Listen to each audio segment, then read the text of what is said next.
I did not spy on my family. They volunteered the evidence into my voicemail. My sister accidentally called while they treated my existence like a punchline. But the insults were not the chilling part. It was what they said next. As long as she keeps paying the bills, let her think she is respected. Tonight, I am dismantling the castle they think I am building for them, brick by brick. My name is Harper Parker. I am 33 years old, and my job at Crestvale Asset Group is to predict when a stable-looking investment is about to collapse. I spend my days staring at spreadsheets, calculating risk ratios, and telling wealthy clients that the foundation of their portfolio is not as solid as they think it is. I am very good at my job. I can spot a fracture in a corporate merger from a mile away. I can smell a bad debt hidden in a quarterly report before the CFO even opens his mouth.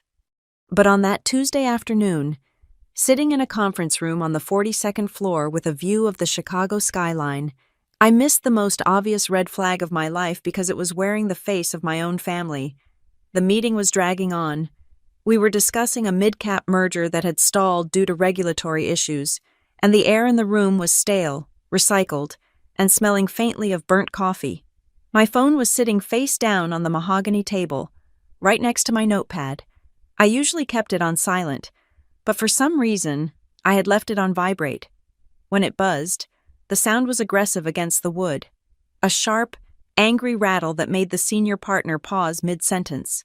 I apologized with a quick nod and flipped the phone over. Missed call, Brielle Parker. I frowned. My sister never called me during the workday. Brielle lived in a time zone that operated entirely on brunch reservations and late-night social cues.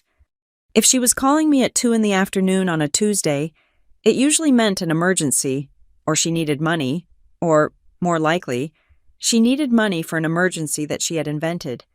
Then the voicemail notification popped up. A voicemail. That was even stranger. Brielle belonged to a generation that treated voicemail like a relic from the Stone Age. If she could not say it in a text, she usually did not say it at all. I felt a prick of worry in my chest. I excused myself from the table, muttering something about a potential client issue, and stepped out into the hallway. The corridor was quiet, lined with abstract art that cost more than my first car. I walked toward the floor-to-ceiling windows at the far end, looking out at the gray city, and tapped the play button. I expected to hear panic. I expected to hear tears. Instead, I heard the distinct clatter of silverware on porcelain. The audio was clear, disturbingly so.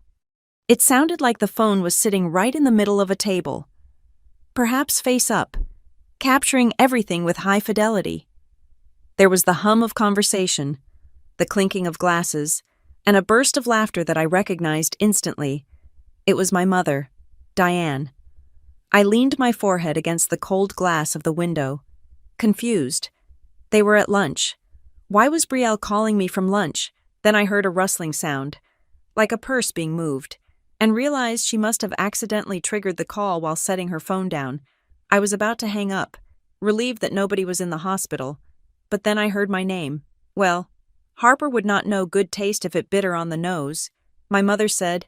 Her voice was sharp, the way it always was after her second glass of wine.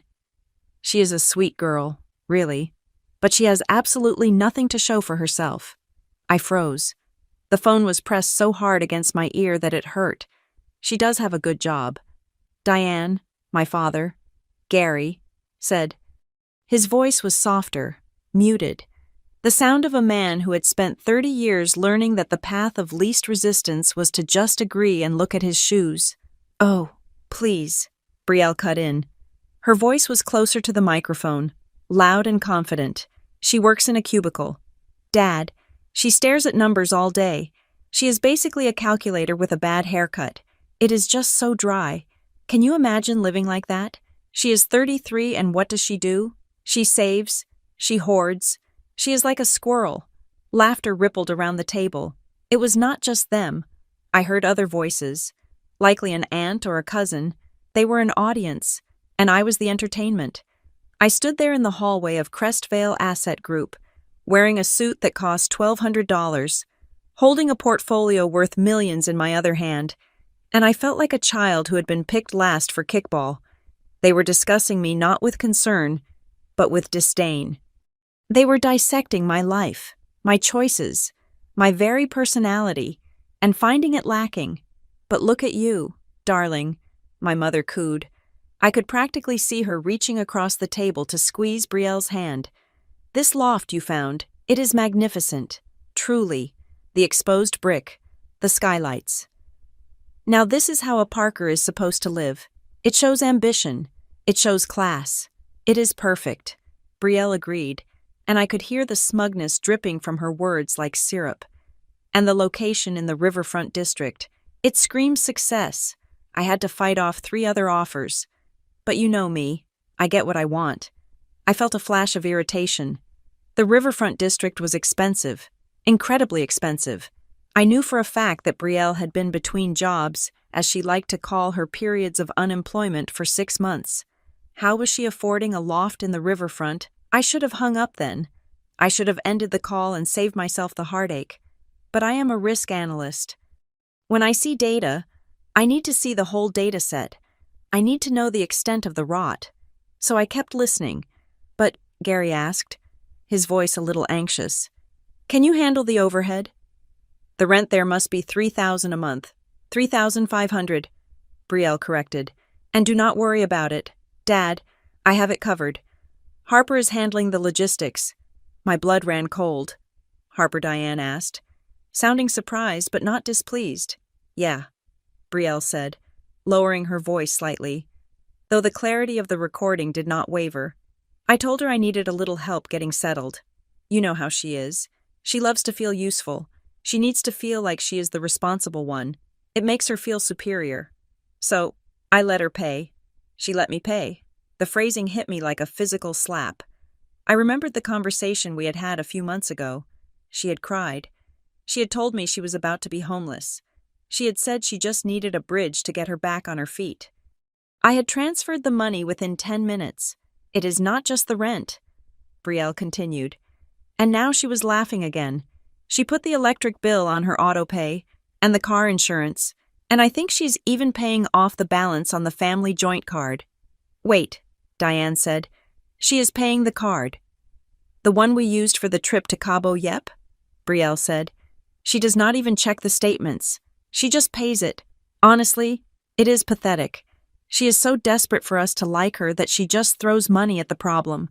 There was a pause, a silence that stretched for 2 seconds, heavy and suffocating. Well, Diane said, and her tone was matter-of-fact, completely devoid of guilt. As long as she keeps paying the bills, let her think she is respected. She pays. So she has a place in this family. That is the arrangement. My hand was gripping the phone so tight my knuckles were white. The hallway seemed to tilt. I felt nauseous. It was not just that they were using me. I had suspected that for years. It was the calculated cruelty of it. They knew. They knew exactly what they were doing. They had quantified my value to the family down to a monthly transaction. I was not a daughter or a sister. I was a revenue stream. I looked at my reflection in the glass. I looked professional. I looked composed. But inside, I was hollowing out. The foundation I thought I stood on the idea that my family was messy, but loving had just collapsed. I was standing on air. But wait, the recording was not over. Gary cleared his throat. So, about the signing next week, are we sure we can use her information for the, shh? Diane hissed. Not so loud. Yes, it is fine. Brielle has her social security number and the tax returns from when she did our filing last year. The broker said as long as the credit score is over 750, it is a done deal. And Harper has perfect credit. She barely uses it. We are doing her a favor. Really, Brielle added. We are building assets for the family name. One day, when she is old and alone with her cats, she will thank us for building an empire that she can be a part of. They were taking out a loan in my name, without my consent. I lowered the phone. The recording ended, leaving me in the silence of the 42nd floor. The air conditioning hummed. A phone rang in a distant office. I did not storm back into the meeting. I did not scream. I did not cry. My training took over. In my line of work, when you discover a massive liability, you do not panic. You assess. You verify. You mitigate. My hands were steady, which terrified me more than shaking would have. It meant I had already emotionally detached. I was no longer their daughter. I was the auditor. I unlocked my phone and opened my banking application. I needed to see the damage. I needed to see the lines of code that represented my exploitation. I scrolled through the transactions on my primary checking account. There was the transfer for my mortgage, the utility bill for my apartment in Milwaukee, the grocery store charge from Sunday, and then I saw it. It was a new entry, authorized just last week, an automatic payment scheduled to recur on the 1st of every month. I had not set this up. I had never seen this merchant name before. It was labeled simply Riverfront Luxury Management, HOA lease. The amount was $4,200. They were not just letting me help. They had set up a direct pipeline from my bank account to Brielle's lifestyle, and they had done it with the confidence of people who believed I was too stupid or too desperate for their love to ever look closely at the numbers. I stared at the screen until the numbers blurred. $4,200. That was more than my mortgage. That was hours of my life, days of my labor, stolen and laughed about over appetizers. I looked up from the phone and stared out at the city. The sun was shining, but everything looked gray. I took a deep breath, inhaling the recycled air. I tapped the screen and took a screenshot of the transaction. Then I moved the voicemail file from my inbox to a secure folder on my cloud drive. I named the folder The Truth. I turned around and walked back toward the conference room. I had a meeting to finish, I had a job to do, and after that, I had a castle to dismantle. They thought I was the one building it for them, stone by heavy stone. But they forgot one thing about people who build structures. We know exactly where the load-bearing walls are, and we know exactly which brick to pull to bring the whole thing crashing down. To understand how I ended up paying for a life I was not invited to live. You have to understand the architecture of the Parker family. Every family has a mythology, a story they tell themselves over dinner tables and holiday gatherings to make sense of who they are. In our house, the mythology was simple. Brielle was the star, the protagonist, the one destined for magazine covers and heavy applause. I was the stagehand. I was the one who made sure the lights worked and the floor was swept, so Brielle did not trip in her heels. This dynamic was not subtle. It was the air we breathed. From the time we were children, Brielle consumed the oxygen in every room. She was loud, colorful, and prone to dramatic mood swings that my mother, Diane, repackaged as artistic temperament. If Brielle broke a vase, it was because her spirit was too big for the room. If I broke a vase, I was clumsy. If I got straight A's, I was expected to. If Brielle managed a C-, we went out for ice cream to celebrate her getting through a tough semester. Diane loved the shine. She was a woman who defined herself by what she could show off to the neighbors. She wanted stories that glittered. She wanted to say, "My daughter is an actress," or "My daughter is launching a fashion line." She did not want to say, "My daughter assesses actuarial tables for a mid-sized asset management firm." That sentence was too dry. It had no hook. It did not make people envious at the country club. My father, Gary, was a different kind of problem. He was not malicious. He was just tired. He was a man who had decided 30 years ago that the easiest way to survive his marriage was to become part of the furniture. He learned that if he stayed quiet, the storm would eventually pass over him. He loved me, I think, in a vague, distracted way. But he loved peace more. And in the Parker household, peace meant giving Brielle whatever she wanted so she would not scream, and giving Diane whatever she wanted so she would not sigh that heavy, martyr-like sigh that made the walls shake. So I learned to be the quiet one, the invisible one, the reliable one. I built a life that was the exact opposite of Brielle's chaotic orbit. I moved to Milwaukee, an hour away, close enough to visit, but far enough to have a valid excuse when I needed to leave. My apartment was small. It was a one-bedroom on the second floor of a building that smelled faintly of lemon polish and old paper. My furniture was beige and gray. I drove a sedan with 112,000 miles on it, and I kept the oil changed on a strict schedule. To my family. My life looked like a failure of imagination. They thought I lived this way because I did not know how to dream. They did not understand that I lived this way because I loved the control. I loved knowing that if the radiator broke, I had the savings to fix it. I loved knowing that every object in my home was paid for. I found peace in the black ink of a balanced ledger. But a balanced ledger cannot protect you from people who view your solvency as a personal resource. The financial bleed did not start with a gushing wound. It started with a paper cut. It began 5 years ago, on a Tuesday. Much like the one where I received the voicemail, I was visiting for dinner, and my father was limping. He had hurt his back moving boxes of Brielle's old clothes she refused to sort through, and he needed an MRI. I remember standing in the kitchen, watching him wince as he tried to open a jar of pickles. Diane was on the phone, talking about a vacation she wanted to take, completely ignoring his pain. "We have a high deductible," Gary had whispered to me, almost ashamed. "We have to wait until next month." I did not think. I just acted. I pulled out my card and paid the $600 for the scan. The reaction was immediate and intoxicating. For the first time in years, I was the hero. Diane hugged me. Gary teared up and called me his rock. They told the neighbors how Harper stepped up. They called me thoughtful. They called me the responsible one. It felt like love. It felt like I had finally bought my ticket onto the stage. I did not realize then that I had just signed a contract I would never be allowed to break. The second time, it was a car repair for Brielle. She had blown a tire hitting a curb because she was texting. She called me crying, saying she was stranded. I paid. Diane told me I was a good sister. The third time, it was a credit card bill that had gotten out of hand because Gary had tried to keep up with one of Diane's sudden urges to redecorate the living room. By the 10th time, the praise had evaporated. The transaction had become seamless, automatic. It was no longer "Harper is so kind." It became Harper. The link is in your email, or simply, "Harper, handle this."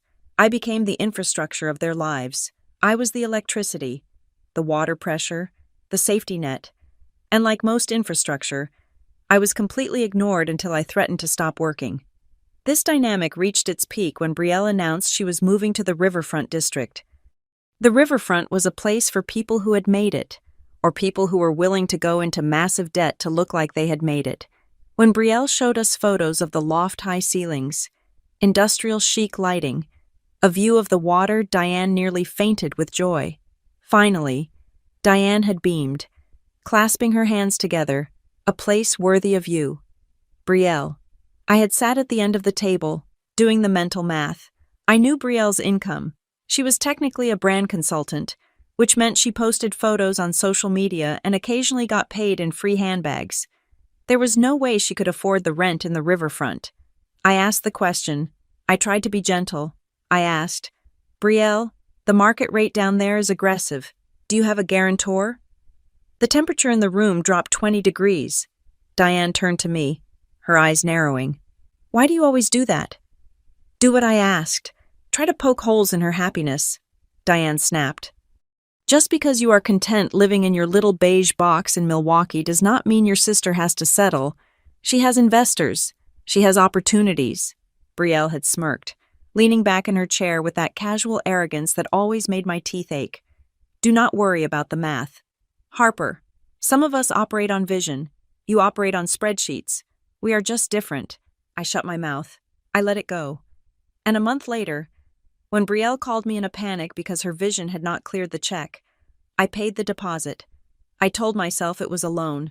I told myself she would pay me back when her big contract came through. But looking back, I realized the brilliance of their game. They separated the reality of the money from the image of the lifestyle, to the world, and even to each other. Brielle owned that loft. She belonged there. The fact that the money came from my account was just a clerical detail, a boring back-end process that did not deserve to be mentioned in polite company. I tried to speak up a few times over the last year. Once, when I saw Brielle post a photo of a new designer sofa, while she still owed me $2,000 for the moving truck. I brought it up at Sunday dinner. I said, "Brielle, that sofa is beautiful, but I really need that $2,000 back. I have my own property taxes coming up." Diane slammed her fork down. "Oh my God," Diane said, looking at Gary. "Can you believe her?" What I asked, genuinely confused. "You are so transactional," Brielle said, shaking her head as if she pitied me. "We are family. Harper, money flows where it is needed. Right now. I am building something. When I make it big, I would have bought you a house. But now I feel like you are just counting pennies to make me feel small. You are jealous," Diane declared, sealing the verdict. "You are jealous that she has taste and you have a savings account. You ruin the atmosphere every time you open your mouth about money. It is vulgar. Vulgar. That was the word she used. My money kept the lights on, but talking about it was vulgar. Gary just chewed his pot roast, looking at his plate, pretending he was invisible. I stopped asking. I accepted the role they assigned me. I was the silent partner. I was the wallet that did not speak. Tonight, sitting in my apartment, the silence of the room felt different. It did not feel like peace anymore. It felt like a waiting room. I picked up my phone and opened the message history with my family. I scrolled back. I scrolled past the photos of Brielle's loft, past the memes Diane sent, past the generic holiday greetings. I was looking for a pattern, and there it was, glaring at me in blue and gray bubbles. August 12th. Diane honey, your dad's prescription isn't covered. Can you transfer $300? I replied at September 1st. Brielle card got declined at dinner. So embarrassing. Fix it, I replied. October 4th. Gary. The furnace is making a noise. Mom is worried, I replied. I will call the repair guy and put it on my card. November 10th. Diane. We need you to not come for Thanksgiving. Brielle is hosting a networking thing at the loft, and it is going to be very industry specific. You would be bored, I replied. Okay. I scrolled and scrolled. For 3 years, there was not a single message that started with, "How are you?" or "I missed you." Every single initiation of contact was a demand for resources or a request for my absence. They reached out when they needed my money to solve a problem, or when they needed me to disappear so I would not stain their image with my dullness. I was not a daughter. I was a utility. I was an application running in the background of their lives, consuming battery and data. Essential, but unloved. I put the phone down on the coffee table. The screen went dark. The realization settled over me, heavy and cold, like a wet wool blanket. I had spent my entire adult life trying to buy my way into their hearts. I thought if I paid enough, if I fixed enough, if I was useful enough, eventually they would look at me and see a person. But the voicemail had proved that was a lie. They saw me clearly. They saw a fool. I looked around my beige apartment. The walls were bare. The furniture was practical. It was not a loft in the riverfront, but it was mine. And for the first time in my life, I realized that the silence here was not empty. It was clean. They called me dry. They called me a calculator. They called me boring. Fine. I stood up and walked to my desk. I opened my laptop and woke it from sleep mode. The glow of the screen illuminated my face. If they wanted to treat me like a business transaction, I would give them the most professional experience of their lives. I was going to audit the Parker family. And in my line of work, when an asset becomes a liability, you do not fix it, you liquidate it. I cracked my knuckles, the sound loud in the quiet room. It was time to close the account. The glow of my laptop screen was the only light in my apartment. It was 3 o'clock in the morning. Most people turn to comfort food or alcohol when their world fractures. But I turned to Excel. Spreadsheets were my sanctuary. They were clean grids where cause equaled effect, where liabilities could be isolated, and where the truth could not hide behind a mother's guilt trip or a sister's tears. I had spent the last 5 hours dissecting my finances with the cold precision of a coroner performing an autopsy. I started a new workbook. I named the first tab, The Hemorrhage. I began with the obvious expenses, the ones I had knowingly agreed to. There was the car insurance for my father. Gary, that was $212 a month. There was the supplemental health insurance for my mother, Diane, which was $450 a month. Then there were the incidentals, the Netflix account, The family cell phone plan, which included 4 lines and unlimited data for Brielle's constant social media uploads. That was another $300. But as I dug deeper into the statements from the last 18 months, the numbers began to tell a different story. I pulled up the transaction history for the credit card I had given my father for emergencies only. The definition of emergency in the Parker household had apparently been expanded to include unparalleled luxuries. I saw charges for a steakhouse in downtown Chicago on a Tuesday night, $400. I saw a charge for a boutique spa in the Gold Coast, $350. I saw a recurring subscription to a Wine of the Month club, $80. I entered every single line item into my spreadsheet. I categorized them. I color-coded them, and then I created a pivot table to sum the total cost of my family's existence over the last year and a half. The number at the bottom of the column made me blink. It was not just support, it was a salary. I was paying $42,000 a year to keep my parents and sister afloat. That was a teacher's salary. That was a down payment on a house. I sat back in my chair, listening to the hum of the refrigerator. I had been walking around feeling proud that I could help, while they were bleeding me dry and laughing about the quality of my blood. But there was one charge that did not make sense. It was the one I had noticed in the hallway at work, the one that had triggered this entire investigation, Riverfront Luxury Management. I looked at the transaction details. It was listed as a recurring payment for HOA fees and maintenance surcharges. The amount varied slightly each month but averaged around $600. This was separate from the massive rent payment I had discovered earlier. I frowned. Why was I paying homeowners association fees Brielle was renting? Renters do not pay HOA fees. Owners do. If I was paying Brielle's rent, the landlord should be covering the HOA. Unless the lease was structured as a net lease, which was incredibly rare for a residential apartment, I navigated to the folder on my hard drive where I kept my own investment records. I had been buying real estate for the last 7 years, small properties mostly, but I had expanded recently. Because of my job at Crestvale, I had to be careful about conflicts of interest, so I held my properties through a series of anonymous limited liability companies. I barely looked at the day-to-day operations. I paid a management firm to handle the tenants and just looked at the quarterly returns. I opened the file for Parker Holdings LLC, a shell company I had set up 3 years ago. I scrolled through the portfolio. There was a duplex in Madison, a commercial strip mall in the suburbs, and then a purchase I had made 2 years ago and almost forgotten about because it was a pre-construction buy. The Foundry Lofts, Unit 4B, Riverfront District. I stopped breathing. I switched tabs back to the photo Brielle had sent me 6 months ago, the one where she was holding a glass of champagne in her new living room. I zoomed in on the front door visible in the background. The brass number on the door was 4B. My heart hammered against my ribs like a trapped bird. I was not just paying Brielle's rent, I was her landlord. I closed my eyes, trying to reconstruct the timeline.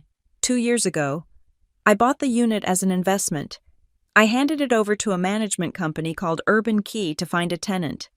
6 months ago, Brielle told me she found a dream loft. She sent me a lease agreement from a management company, Urban Key, and asked me to co-sign and set up the payments because she was having trouble with the bank. I had signed it. I had signed the document without looking at the property address closely because I was in the middle of a merger at work and I trusted my sister.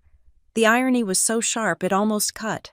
I was paying the mortgage on the condo, I was paying the HOA fees on the condo, and I was also paying the rent on the condo to a management company that then took a 10% cut and deposited the rest back into my own LLC account.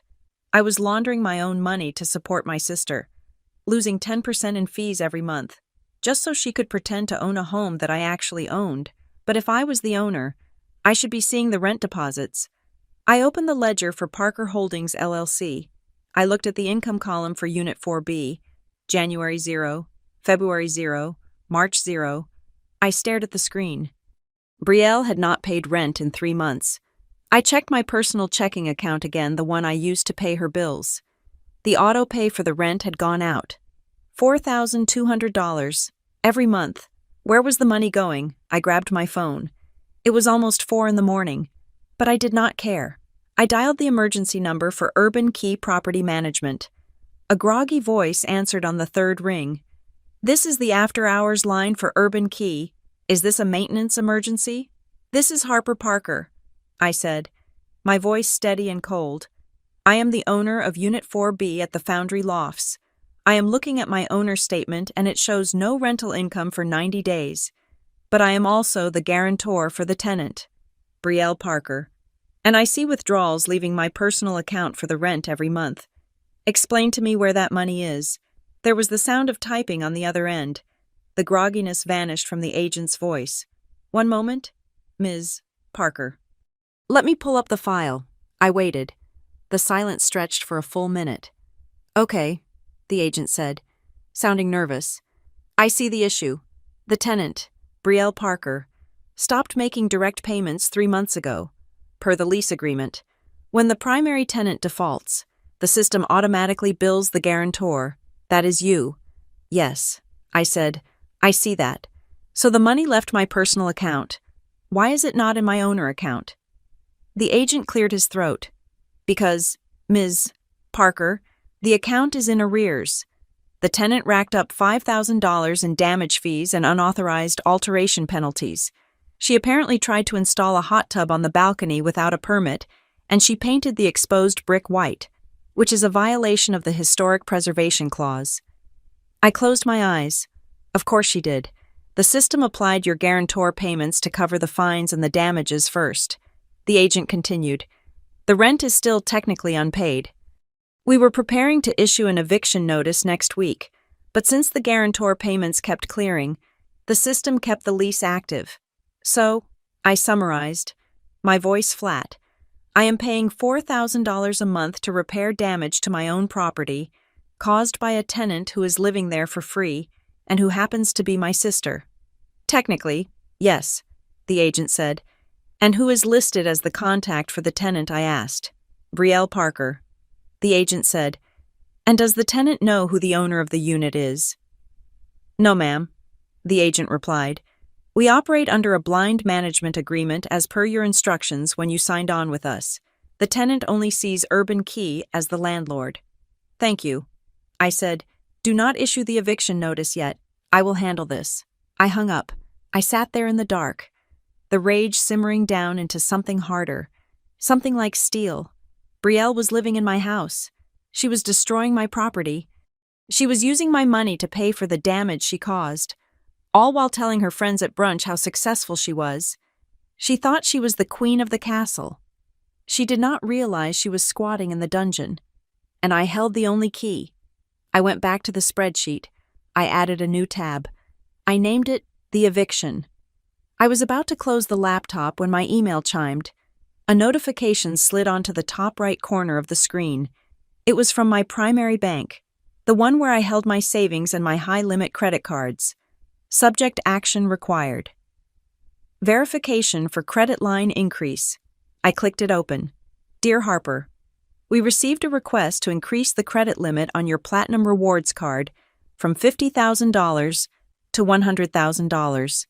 To process this request, we need to verify your income. We attempted to call the phone number on file ending in 4545 but got no answer. My blood froze. My phone number ended in 8900.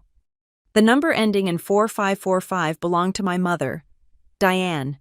I read the email again.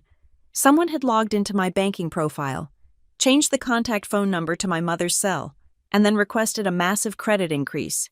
They were not just spending my money anymore. They were trying to expand their capacity to spend it. They were trying to double their debt ceiling before I caught on. I looked at the timestamp on the request. It was sent 2 hours ago. They were doing this in the middle of the night, likely while sitting together, maybe even using Brielle's laptop in the loft that I owned. I imagined them there. Diane with a glass of wine, telling Brielle to click the button. Just ask for it. Honey, she won't notice. She never notices. I reached for my phone again. I did not call my mother. I did not call Brielle. I called the bank's fraud department. I am not a victim. I whispered to the empty room. I am the auditor, and the audit is now finished.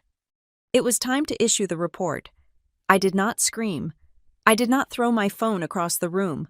I did not even cry. The time for emotional processing had expired the moment I saw my mother's phone number listed as the verification contact for a credit line increase I had not requested. In the world of risk analysis, when you identify a breach, you do not ask the hacker why they did it. You shut down the port. You isolate the server. You kill the connection. I spent the next 45 minutes in a state of icy hyper-focus. I logged into the websites of the 3 major credit bureaus. One by one, I froze my credit reports. I placed a fraud alert on my Social Security number. I navigated through the labyrinthine security settings of every bank account, investment portfolio, and retirement fund I owned. I changed every password to a randomized string of 20 characters that even I would not be able to memorize. I enabled two-factor authentication on everything, ensuring that the only way to access a single cent of my money was to physically hold the phone in my hand. It was a digital lockdown. I was boarding up the windows of my financial house while my family was still trying to pick the lock on the front door. When the digital wall was built, I picked up the phone. It was 5 a.m. I knew my mother would be awake. Diane never slept well. She claimed it was because of her sensitive constitution, but I always suspected it was because maintaining a web of lies required constant vigilance. I dialed her number. She answered on the second ring, her voice groggy but alert. "Hello, is everything okay?" I did not waste time with pleasantries. I just got an alert from the bank. I said, my voice was calm, almost conversational. Someone tried to increase the limit on my platinum card to $100,000, and they changed the verification number to your cell phone. There was a pause on the other end, a long, heavy silence. Then, I heard the rustle of sheets and a sigh that sounded more annoyed than guilty. "Oh, Harper," Diane said. Her tone was dismissive, the way one speaks to a child who is upset about a dropped ice cream cone. "It was just a procedural thing. We needed to put a deposit down for the venue for Brielle's launch party next month. You know the bank takes forever to approve these things if you do it the normal way. I was just going to approve it. Put the deposit down, and then switch it back. It is not a big deal. It is identity theft." "Diane," I said, "stop using legal words," she snapped. "It is family. We are not strangers stealing your wallet in an alley. We are your parents. Your sister needs this launch to go well. If she gets this venue, she gets press. If she gets press, she gets investors. We are doing this for her future. Why do you have to make everything so difficult?" "I am not making it difficult," I said. "I am making it impossible. I froze my credit. Mom, the request was denied, and I changed the passwords. You are locked out." The phone went silent again. Then, her voice changed. It dropped an octave, becoming sharp and accusatory. "How did you know so fast?" she asked. "The email only went out a few hours ago. Were you checking your accounts at 3 a.m? Or have you been snooping?" I almost laughed. The audacity was breathtaking. She was committing felony fraud, and her concern was that I was invading her privacy by monitoring my own bank account. "I pay attention," I said. "That is my job." "You are being paranoid," she hissed. "You have always been like this, hoarding your money, watching us like a hawk. It is ugly." "Harper, it is unbecoming." I hung up. I stared at the phone. My hand was shaking slightly, not from fear, but from the sheer adrenaline of the confrontation. I had expected denial. I had expected an apology. I had not expected her to double down. 5 minutes later, my phone buzzed again. It was my father. I let it ring 3 times before answering. Harper Gary's voice was a whisper. I could hear the faint sound of the television in the background. He was likely in the den, hiding from Diane. "Hi, Dad," I said. "Listen," he said, his voice rushing. "Your mother is really upset. She is pacing around the kitchen. She says you cut us off." I secured my accounts. "Dad," I corrected, "I did not cut you off. I stopped you from committing fraud against me." I know," he said, and I could visualize him rubbing his forehead, a nervous tic he had had for decades. "But you have to understand, we are under a lot of pressure. The bills are piling up. Brielle is so close to breaking through. If we can just float her for another 6 months, she will pay it all back. I promise. She will pay every cent. She has not paid rent in 3 months. Dad, I said. He faltered. You know about that. I know everything. I said, I know about the rent. I know about the damages to the loft. I know about the credit card limits. Harper, please, he pleaded. Just do not make a scene. Do not make this a legal thing. We can work this out. Just unlock the card for a week. Just 1 week. I will make sure she pays. I just want peace. Harper, can't you just give us peace? I felt a crack in my chest. My father did not want peace. He wanted silence. He wanted me to absorb the cost of his wife's ambition and his daughter's entitlement so he could watch his television without hearing them scream. He was willing to sacrifice my financial future to buy himself a quiet afternoon. I cannot do that, Dad, I said. The answer is no. I hung up on him. 2. I went to the shower. I stood under the scalding water for 20 minutes, scrubbing my skin as if I could wash away the feeling of being used. When I got out, I checked my phone. There was a text message from Brielle. It was a long block of text, devoid of punctuation, a stream of consciousness that she had likely typed with her thumbs while lying in the bed that I paid for. You are being so sensitive. OMG, it was just a limit increase. We weren't going to use the whole thing. You have all that money sitting there doing nothing. And I am out here trying to build a brand and a legacy for this family, but you don't get it because you have no vision, you just have a salary. I have to look a certain way to get clients. Harper, you can wear cheap suits and nobody cares, but I am a public figure.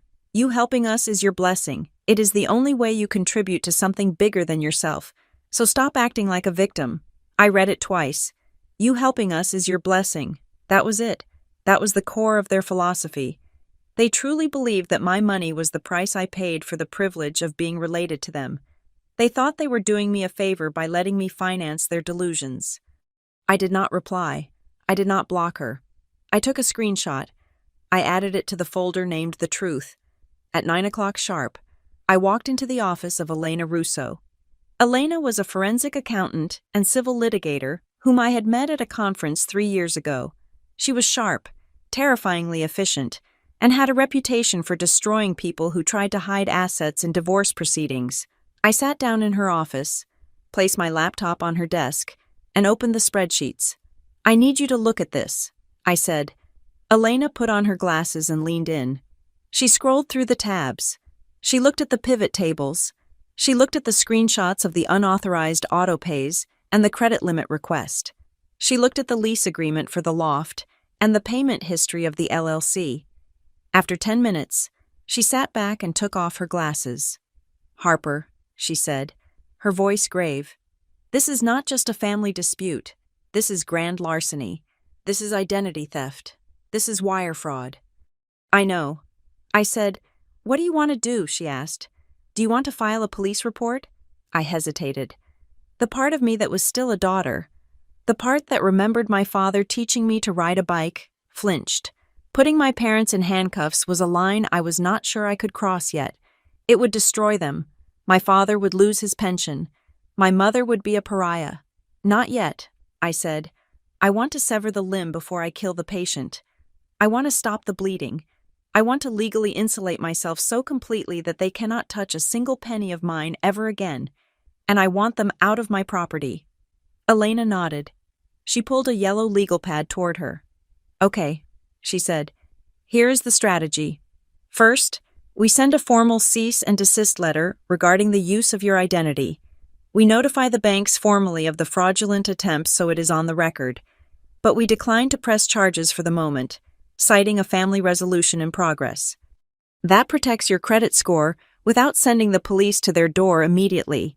Second, she continued, writing in sharp, angular strokes, the loft. You are the owner through the LLC. Brielle is the tenant. She is in default. We issue a 3-day notice to pay or quit. That is the law in this state. If she does not pay the full arrears, which she won't, we file for eviction on day 4. No more autopay from your personal account. We cancel that authorization today. Third, we draft a formal settlement agreement. You present them with a bill.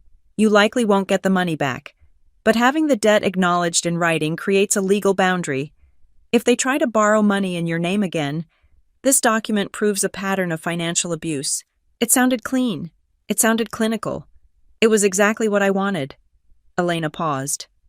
She was looking at the bank statements I had provided, specifically a scan of a document I had found in my father's email, which I had access to because I had set it up for him 10 years ago. Wait a minute, Elena said. She squinted at the paper. What is this? I leaned over. It was a property tax statement for my parents' house, the house I grew up in. It looks like a tax bill. I said, No, Elena said. Look at the status. It says deferred, payment plan active, and look at the co-applicant listed at the bottom. I looked. There, in small print, was my name, Harper Parker, and next to it was a signature. It was a digital squiggle, clearly a copy and paste job from some other document, but it was meant to be mine. They filed for a tax deferment program, Elena said, her voice hard. In this county, you can defer property taxes if you claim financial hardship, but you need a guarantor with income to secure the eventual payment. They used your income to qualify for the deferment, but they forged your signature to approve the liability. What does that mean? I asked, feeling a cold knot form in my stomach. It means, Elena said, looking me in the eye, that if they stop paying the taxes, which it looks like they have, the county does not just foreclose on their house. They come after you for the full back amount, plus interest, plus penalties, and because you are listed as a guarantor, it is a lien against your assets. I stared at the document. My parents had not just stolen my cash. They had attached a ticking time bomb to my financial identity. If their house went under, it would drag me down with it. Can we prove I did not sign it? I asked. Elena tapped the signature. We can prove it is a digital forgery, but it will take time, and it means we have to alert the county assessor that your parents committed fraud against the government. That is not a civil matter. Harper, that is tax fraud. That is jail time. I sat back, feeling the weight of the decision pressing down on my shoulders. My mother had called me paranoid. She had called me selfish, all while she was effectively framing me for her own debts. Do not report it to the county yet. I said finally, I need to use this. Use it how Elena asked, as leverage. I said, I am going to give them a choice. They can leave the loft quietly, and they can sign a document releasing me from all financial obligations, or I will hand this piece of paper to the district attorney. Elena looked at me with a newfound respect. That is a hard line. Harper. I stood up and gathered my papers. I am not soft anymore. Elena, I am just solvent. I left her office and drove back to my apartment. The sun was setting, casting long shadows across the highway. I felt exhausted, but my mind was clear. I walked into my quiet, beige living room. I sat down on my paid-for sofa. I opened my laptop and navigated to the secure folder. I clicked on the audio file.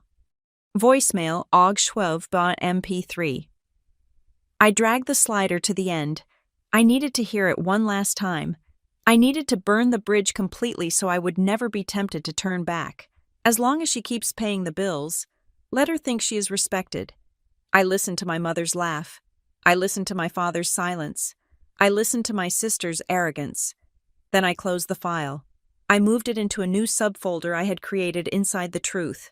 I named the subfolder Evidence for Trial. I was done paying. It was time for them to receive the invoice. They say that a lie can travel halfway around the world, while the truth is still putting on its shoes. In the case of the Parker family, the lie did not just travel. It sprinted. It took a private jet. It had a marketing budget. I had spent 48 hours building a legal fortress, securing my accounts and freezing my credit. I thought I was moving fast. But while I was dealing with banks and lawyers, my mother was dealing with the court of public opinion. She knew she could not win on the math, so she decided to win on the narrative. It started with a text from my Aunt Linda on Thursday morning. Linda lived in Ohio and usually only messaged me to ask how to convert a PDF to a Word document. Harper, I know you are under a lot of stress at work, but please call your mother. She has been crying all morning. You are an educated woman. Why are you choosing to be so cruel? I stared at the screen. Cruel. That was the word they had chosen. Not robbed, not defrauded, but cruel. I did not reply. A few hours later, I saw the notification from Instagram. Brielle had posted a photo. It was a moody, black and white shot of her looking out the window of the loft I owned, the loft I paid for, with a caption that was a masterclass in vague victimhood. Sometimes you have to cut out the toxicity, even when it shares your DNA. It hurts when people you trust use their power to make you feel small. I am choosing peace over money today. I am choosing art over spreadsheets. Family trauma rising. Above toxic. The comments were already flooding in. Stay strong. Queen, you do not need that negative energy. Money reveals who people really are. Babe. I sat at my desk at Crestvale, watching the likes tick up. They were painting a portrait of me as the rich, heartless sister who dangled money over their heads for control. They were effectively inoculating themselves against the truth. If I spoke up now and said, "She stole from me," the audience was already primed to hear, "She is obsessing over money again." I put the phone down and tried to focus on a risk assessment report for a logistics company in Nevada, but the war was not staying on social media. It was coming for my paycheck. At 2 p.m, my internal chat pinged. It was Sarah from the Compliance and Ethics Department. Harper, do you have a minute? We need to discuss an email we received to the anonymous tip line. My stomach dropped, but my face remained impassive. I walked to the glass-walled office of the compliance director. Sarah looked uncomfortable. She slid a printed email across the desk. To whom it may concern, it has come to my attention that your employee, Harper Parker, is engaging in undisclosed real estate transactions that conflict with Crestvale's client interests. She is funneling money through shell companies to family members and using insider knowledge to secure loans. A person with such ethical lapses should not be handling sensitive portfolios. It was anonymous, of course, but the phrasing funneling money, shell companies, these were buzzwords. Brielle had heard me use, or terms Diane had picked up from watching crime dramas. They were trying to get me fired. They knew that if I lost my job, I would lose my power. They were trying to cut off the supply line at the source. I looked up at Sarah. I did not get defensive. I did not panic. I opened my portfolio folder, which I had brought with me. This is retaliation. Sarah, I said calmly, I am currently in the process of separating my finances from my family due to identity theft. I can provide you with the documentation of the LLCs, which were fully disclosed on my annual conflict of interest forms. I can also show you the police report I am preparing to file regarding the fraudulent credit inquiries made in my name. I laid out the papers, the lease agreement, the unauthorized autopay records, the credit freeze confirmation. Sarah read through them, her eyebrows climbing higher with every page. So, Sarah said, tapping the anonymous email, this is essentially a domestic dispute spilling into the corporate server. Yes, I said, and I apologize that it reached you. It will not happen again. It better not, she said, handing the papers back. But Harper, you are clear. This is obviously a nuisance report. We will flag the sender's IP address if they try it again. I walked back to my desk. I was safe, but I was shaking. They had tried to kill my career. They had aimed for the jugular. This was no longer a disagreement about bills. This was total war. That evening, my father called. I debated ignoring it, but I needed to know their next move. I answered on the speakerphone, keeping my hands free to type notes. Harper, Gary said. His voice was heavy, laden with the performance of a weary peacekeeper. Hello, Dad. This has gone too far, he said. The internet, the emails, it is all just noise. We need to stop this before it breaks the family apart permanently. You tried to get me fired.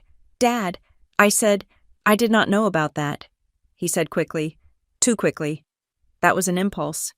Your mother was upset. Brielle was scared. People do crazy things when they are scared. I am scared too. Dad, I said, I am scared that my own parents are trying to bankrupt me.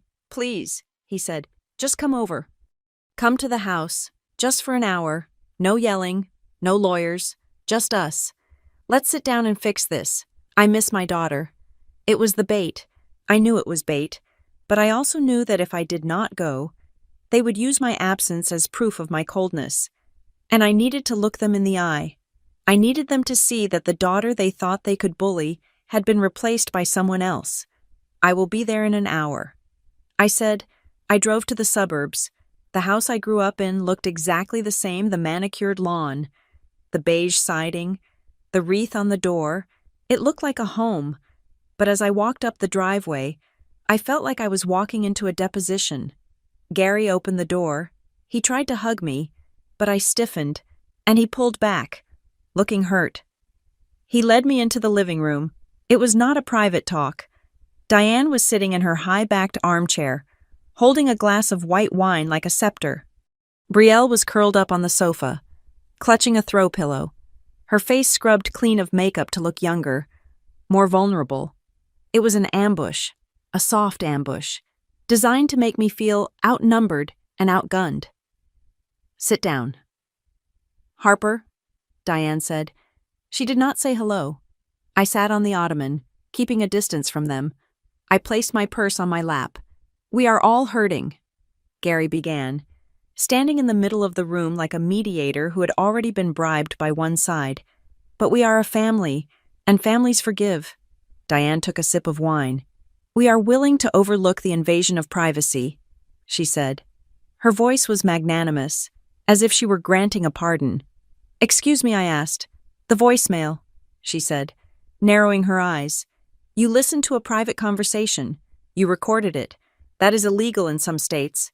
Harper, it is a violation of trust, but we understand that you were triggered, so we are not going to hold it against you. I almost laughed. They were darvoing me. Deny, attack, and reverse victim and offender. It was a classic manipulation tactic. I did not record a private conversation. I said, keeping my voice level, I received a voicemail. You called me. You left the message. You could have deleted it, Brielle said from the sofa. Her voice was thick with tears. You listened to it. You kept it, because you wanted to hurt yourself. You wanted to find a reason to hate us. I found the reason. Brielle, I said, it was when you said, as long as she pays, let her think she is respected. That was a joke, Brielle shouted. Sitting up. God, you are so literal. We were just venting. Do you know how hard it is to be me? Do you know the pressure I am under? I have to maintain an image. I have to sell a lifestyle. You have it easy. You just sit in a cubicle and the money appears. I have to create magic out of thin air, and you use my money to do it. I said, so what? Diane snapped. It is family money. We raised you. We paid for your college. I paid for my college. I cut in. I had scholarships and I worked 3 jobs. You paid for Brielle's acting classes. Diane waved her hand, dismissing history. The point is, you have excess. Your sister has need. It is the duty of the strong to carry the weak. But instead of carrying her, you dropped her. You cut off the autopay. You froze the cards. Do you know how embarrassing it was for your father when his card was declined at the hardware store today? It should be embarrassing. I said, he is 60 years old, and he is spending his daughter's money on things he cannot afford. Diane slammed her glass down on the coaster. Enough, she said. Here is the condition. You will apologize for spying on us. You will apologize for the stress you caused your sister. You will reactivate the autopay for the loft for 6 more months, just 6 months, until Brielle closes her seed round, and you will unlock the credit card for emergency use only. If you do that, we will stop talking to the relatives. We will take down the posts. We will be a family again. I looked at them. I looked at my father, who was studying the carpet. I looked at Brielle, who was watching me with a mix of fear and entitlement. I looked at my mother, who looked like a queen waiting for her tribute. No, I said. The room went silent. No, Diane repeated. No apologies. I said. No autopay. No credit cards. The Bank of Harper is closed. Permanently. I reached into my bag and pulled out a folder. This is the new arrangement, I said. I placed the folder on the coffee table. It is a written agreement. It outlines a repayment plan for the $40,000 you have spent in the last year. It also includes a move-out schedule for the loft. Brielle, you have 30 days to vacate. Brielle let out a sound that was half gasp, half shriek. You are kicking me out. I am evicting a tenant who has not paid rent. I said, You cannot do that, Brielle screamed. She stood up, throwing the pillow on the floor. It is my home, I designed it. I picked the paint. You picked the paint that violated the lease. I noted. You are a monster, Diane hissed. You are trying to destroy your sister because you are jealous of her. You have always been jealous. You are boring. Harper, you are empty, and you want everyone else to be as miserable as you are. I stood up. I felt lighter than I had in years. I am not miserable. Mom, I am just done paying for your theater tickets. I turned to leave. Gary stepped forward, reaching for my arm.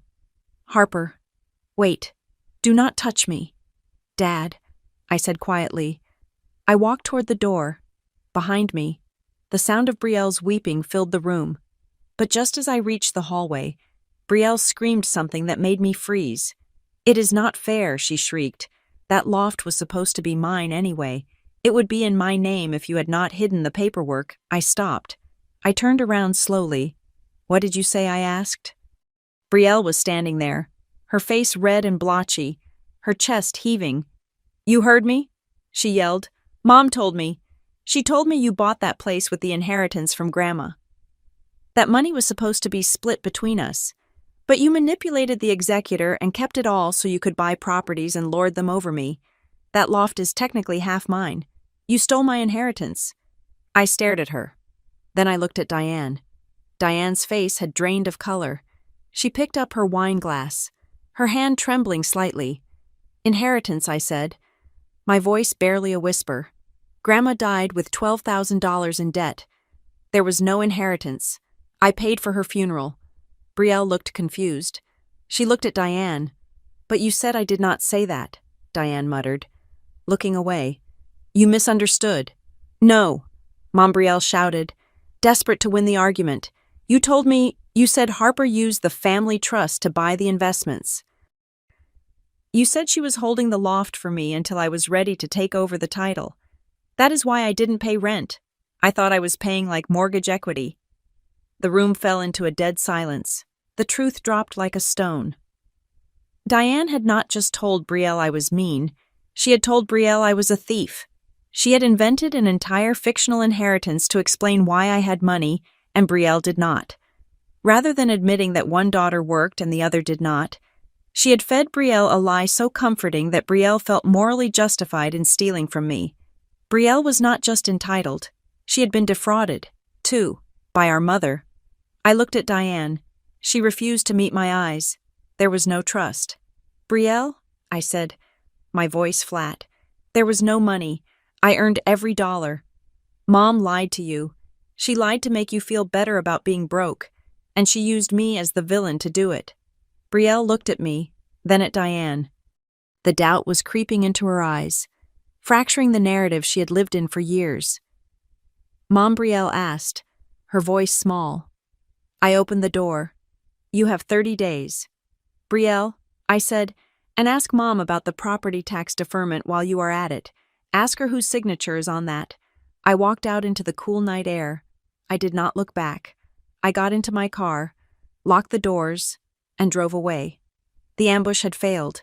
They had tried to break me, but instead, they had cracked the foundation of their own lie. And now, I just had to wait for the whole house to come down. The following Monday morning did not begin with a bang. It began with the soft, satisfying click of a mouse button. Revenge, I was learning, was not about setting fires. It was about removing the oxygen. I sat at my desk at Crestvale Asset Group, a cup of black coffee steaming next to my keyboard. On my screen was a draft email addressed to the senior account manager at Urban Key Property Management. I had spent the weekend refining the language with Elena, my lawyer. It was devoid of emotion. It contained no adjectives describing my heartbreak or my family's betrayal. It was a document of pure statutory compliance. Subject notice to pay, rent or quit. Unit 4B. Please proceed with the formal issuance of the 30-day notice to the tenant. Brielle Parker. As the guarantor and owner of the LLC, I am formally notifying you that no further payments will be authorized from my personal accounts to cover the arrears. If the balance of $12,600 is not settled by the tenant within the statutory period, please initiate eviction proceedings immediately. I hit send. There was no thunderclap, just a small notification in the corner of the screen that said, "Message sent." Next, I opened my banking portal. I navigated to the bill pay section. For years, this list had looked like a scroll of my family's needs. Gary Parker, auto insurance. Diane Parker, Nordstrom card. Parker family, Verizon wireless. Brielle Parker, student loan consolidation, one by one. I clicked the trash can icon next to each payee. Are you sure you want to delete this recurring payment? The system asked. Yes, yes, yes, and yes. By 8:30 in the morning, I had severed every financial artery connecting me to them. I kept my own mortgage, my own utilities, and my own insurance active.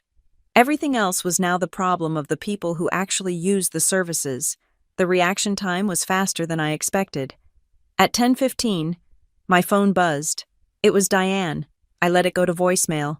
At 10:20, it buzzed again. Diane. At 10:30, a text message appeared. The card was declined at the pharmacy. I am trying to pick up your father's blood pressure medication. This is dangerous, Harper. You are putting his health at risk. I stared at the message. It was a lie. Of course. My father's medication was fully covered by his veterans' benefits. The copay was $0. The only thing she would need a credit card for at the pharmacy was the high-end cosmetics aisle located next to the dispensary. I typed a reply, my fingers moving calmly over the glass. Dad has VA coverage. The copay is $0. If you are buying something else, you will need to use your own debit card. The typing bubble appeared instantly, agitated and erratic. He needs a specific supplement the VA does not cover. How dare you nickel and dime his health? Unfreeze the card right now. No, I replied. The card is closed. I reported it lost. It was the truth. I had called the issuer on Saturday and reported the card lost, instructing them to issue a new number and mail the physical card to my apartment in Milwaukee, not my parents' house. 30 minutes later, my father called. I answered this time. Harper, he said, his voice low and shaky. I was in the middle of the aisle at Home Depot. I had a cart full of lumber. Why are you buying lumber? Dad? I asked. The deck is fine. I promised Bob from down the street I would help him rebuild his gazebo. Gary said. I told him I would pick up the materials and he could pay me back later. It was a pride thing. Harper. I looked like a fool when the cashier cut the card in half. I closed my eyes, pinching the bridge of my nose. My father was using my credit line to act as a bank for his friends. He was financing his social standing with my labor. I am sorry you were embarrassed. Dad, I said, but that is what happens when you spend money you do not have. You have changed, he said, his voice hardening. You used to be kind. I used to be a doormat. I corrected. Now I am just a daughter. I hung up. By the afternoon, the assault shifted fronts. Brielle entered the chat. She did not scream. She did not use all caps. She tried a tactic she had likely read about in a negotiation book. Harper, the message read, I have been thinking. I know we got off on the wrong foot with the inheritance misunderstanding. Mom explained it to me. I get it. You earned the money. Fine. I waited. But you have to understand that kicking me out of the loft will ruin my brand. I have a meeting with a venture capital firm next week. If I am homeless, I lose my leverage. So here's the deal. You pay the rent for 3 more months. Just 3. I will sign a promissory note to pay you back with 5% interest once my funding comes through. It is a business deal. Take the emotion out of it. It was almost impressive. She was trying to pivot from spoiled child to business partner without skipping a beat.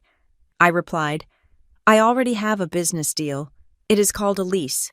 You broke it. You have 30 days. Her response was immediate and vicious.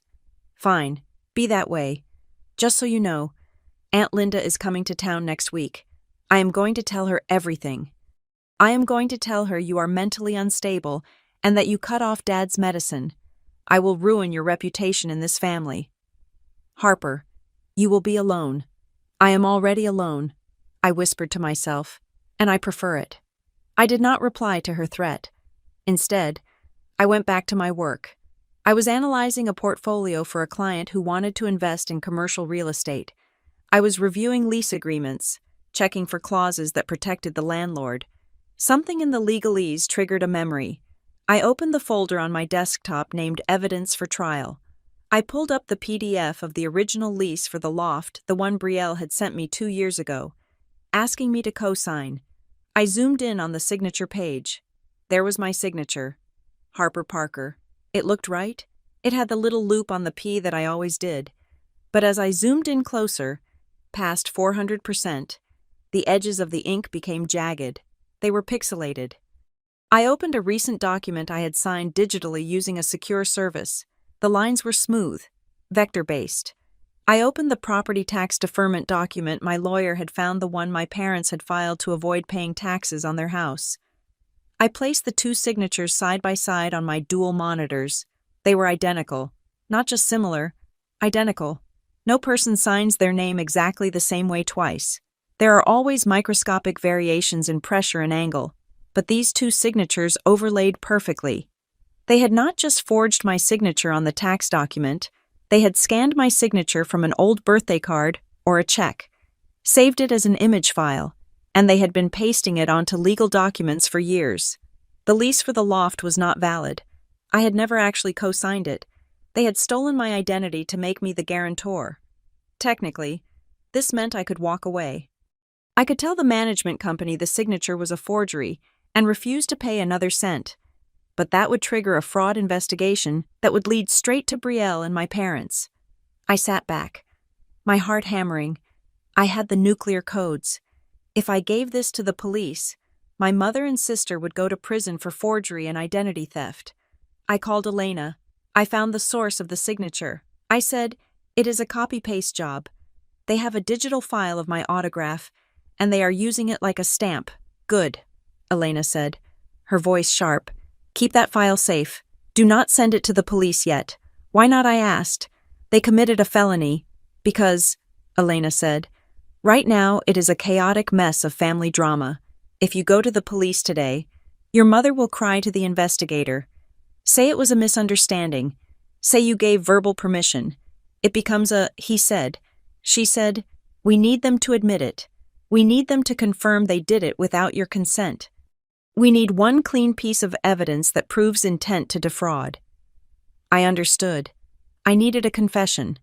That afternoon, a meeting request popped up on my calendar. It was from the managing director of Crestvale, Mr. Henderson. I walked into his office, bracing myself. Had another anonymous email come through? Was I being placed on leave? "Harper?" "Mr. Henderson said, gesturing to the chair. He was a man of few words, known for his ruthlessness in deal-making. "Sir," I asked. "The compliance team briefed me on the situation with the anonymous report," he said. He picked up a file. We looked into the source. It was sent from a residential IP address registered to a Brielle Parker. I felt the heat rise in my cheeks. "I am so sorry." "Sir, don't be," he said, waving a hand. "It actually brought your file to my attention. I reviewed your performance records for the last 5 years. You have the highest accuracy rating in the risk assessment division. You spotted the liquidity crisis in that tech merger last month when everyone else missed it." I nodded, unsure where this was going. "We are launching a new fund," Mr. Henderson said. "Distressed assets. We need someone who can look at a messy balance sheet and find the truth without getting emotional. Someone who can make hard calls. I want you to lead it." I blinked. "Lead it." "It comes with a 20% raise and a new office," he said. "And Harper." "Yes. Sir, integrity is a currency," he said. "Your sister tried to bankrupt yours. But she only proved that you have plenty of it. Do not let her win." I walked out of his office floating. Brielle had tried to destroy my career, and instead, she had given me the spotlight I had been too humble to ask for. At 5 o'clock, my phone rang. It was Diane. I debated answering, but I was feeling strong. I was a fund manager now. I was the owner of my own life. I picked up. "Hello? Mother? Harper?" Diane said. Her voice was different. It was not angry. It was not weepy. It was terrifyingly calm. "We need to talk," she said. "Face to face. I have nothing to say to you." I said, "Please." She said, "Just dinner. Your father is a wreck. Brielle is packing boxes and crying. We cannot end like this. We are family. I want to take you to Le Jardin tonight. Just the four of us. No fighting. Just a meal. If you still want to walk away after tonight, we will not stop you. But give us one chance to say goodbye properly." Le Jardin was the most expensive restaurant in the city. It was where people went to be seen. It was where Diane went when she wanted to play the role of the grand matriarch. I knew it was a trap. I knew they wanted a stage. They wanted to get me in a public place where I would be too polite to cause a scene, and then they would pressure me to sign the papers they wanted. I checked my schedule. I checked my emotional armor. "Fine," I said. 7 o'clock. But I am driving myself. I hung up. I went home to change. I did not put on the sensible gray suit I usually wore. I put on a sharp black dress I had bought 3 years ago and never worn because Brielle had told me it was too aggressive. I put on red lipstick. I looked in the mirror. I did not look like the bank. I looked like the foreclosure agent. As I was grabbing my keys, my phone chimed with a voicemail notification. It was not a missed call. Diane had called me, left a voicemail, and then hung up immediately. Likely while I was in the shower. I stood by the door and pressed play. The voice that came through the speaker was low, guttural, stripped of all the public charm she used on her friends. "Harper, I know you're coming tonight. You better fix this. I do not care what you have to do. You will fix the lease, and you will sign the tax papers for the house. If you embarrass your sister in front of the waiter, or if you make me look bad tonight, do not call me mother anymore. You will be dead to us. Do not test me." The message ended. I stood there in the silence of my apartment. Do not call me mother anymore. She thought that was a threat. She thought the title of mother was a leash she could yank to bring me to heel. She did not realize that she had just handed me the scissors. I saved the voicemail. I renamed it The Ultimatum. I moved it to the folder. Then I walked out the door. I was going to dinner. I was going to sit at their table. And I was going to make sure that by the time the check came, there would be no question about who was paying the price.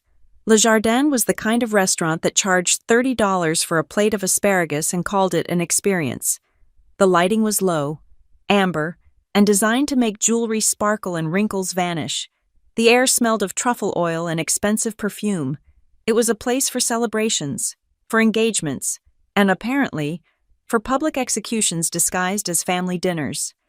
I handed my coat to the checkroom attendant and smoothed the fabric of my black dress. I caught my reflection in the gilded mirror by the entrance. The red lipstick was a slash of war paint. I did not look like the Harper who fixed printers and paid bills. I looked like the Harper who assessed risk for a living and decided which assets were worth saving. The maitre d' led me into the dining room, of course. Diane had not booked a quiet booth in the corner where we could talk in private. She had secured table 12, the round table right in the center of the room, directly under the crystal chandelier. We were surrounded by the city's elite lawyers, doctors, local politicians. We were on display. My family was already seated. They looked like a tableau from a magazine advertisement for the perfect upper-middle-class life. Gary was wearing his navy blazer, looking anxious. Brielle was wearing a soft, cream-colored dress that made her look fragile, angelic, and utterly incapable of writing a rent check. Diane was in emerald green, holding court. I approached the table. Gary started to stand up to greet me, but Diane placed a hand on his forearm, and he sank back down. "You are late," Diane said. She did not smile. She offered her cheek, but I did not kiss it. I pulled out my own chair and sat down. "I am on time." "Mother," I said, "my reservation was for 7. It is 7. I unfolded my napkin and placed it on my lap. The waiter appeared instantly, pouring water into my crystal goblet. I ordered a glass of Pinot Noir. I needed something to cut the taste of the betrayal that was already thickening the air. "You look intense," Brielle said. Her voice was quiet, raspy, as if she had been crying for days. She was playing the role of the wounded bird perfectly. "I look appropriate," I replied. Diane clasped her hands together on the tablecloth. Her nails were freshly manicured, a sharp, blood red that matched the floral arrangement in the center of the table. "Let us not start with bickering," Diane said, her voice projecting just loud enough for the neighboring tables to hear the tone of a weary mother dealing with a difficult child. "We are here to heal. We are here because, despite everything, we are a family, and families do not destroy each other over clerical errors." "Clerical errors," I repeated. "Is that what we are calling 3 months of unpaid rent and identity theft?" "Lower your voice," Gary hissed, looking around nervously.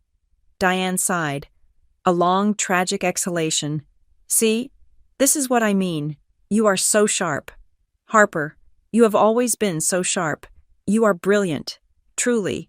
We are all so proud of your career, your numbers, your little spreadsheets." She paused, taking a sip of her wine. "But you lack heart. Darling," she continued, her eyes cold and hard, "you treat people like arithmetic. You think everything is a transaction.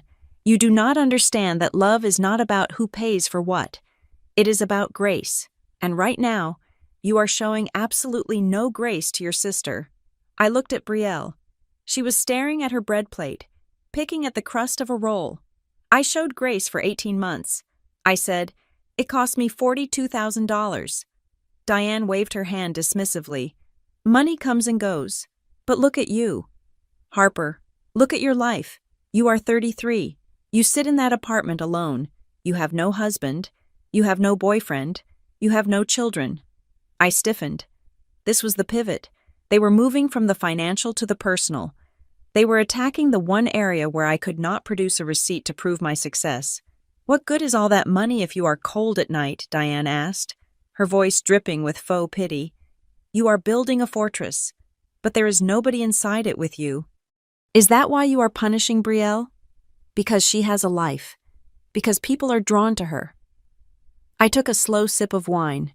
The liquid was cool and tart. "I am not punishing Brielle because she is popular. I said, I am evicting her because she is a liability." Brielle looked up then, her eyes wet. "You are just jealous," she whispered. "You have always been jealous that I can walk into a room and make friends, and you just stand in the corner judging everyone. You think you are better than us because you pay the bills, but you are just lonely, and you are using money to make us pay attention to you." It was a breathtaking inversion of reality.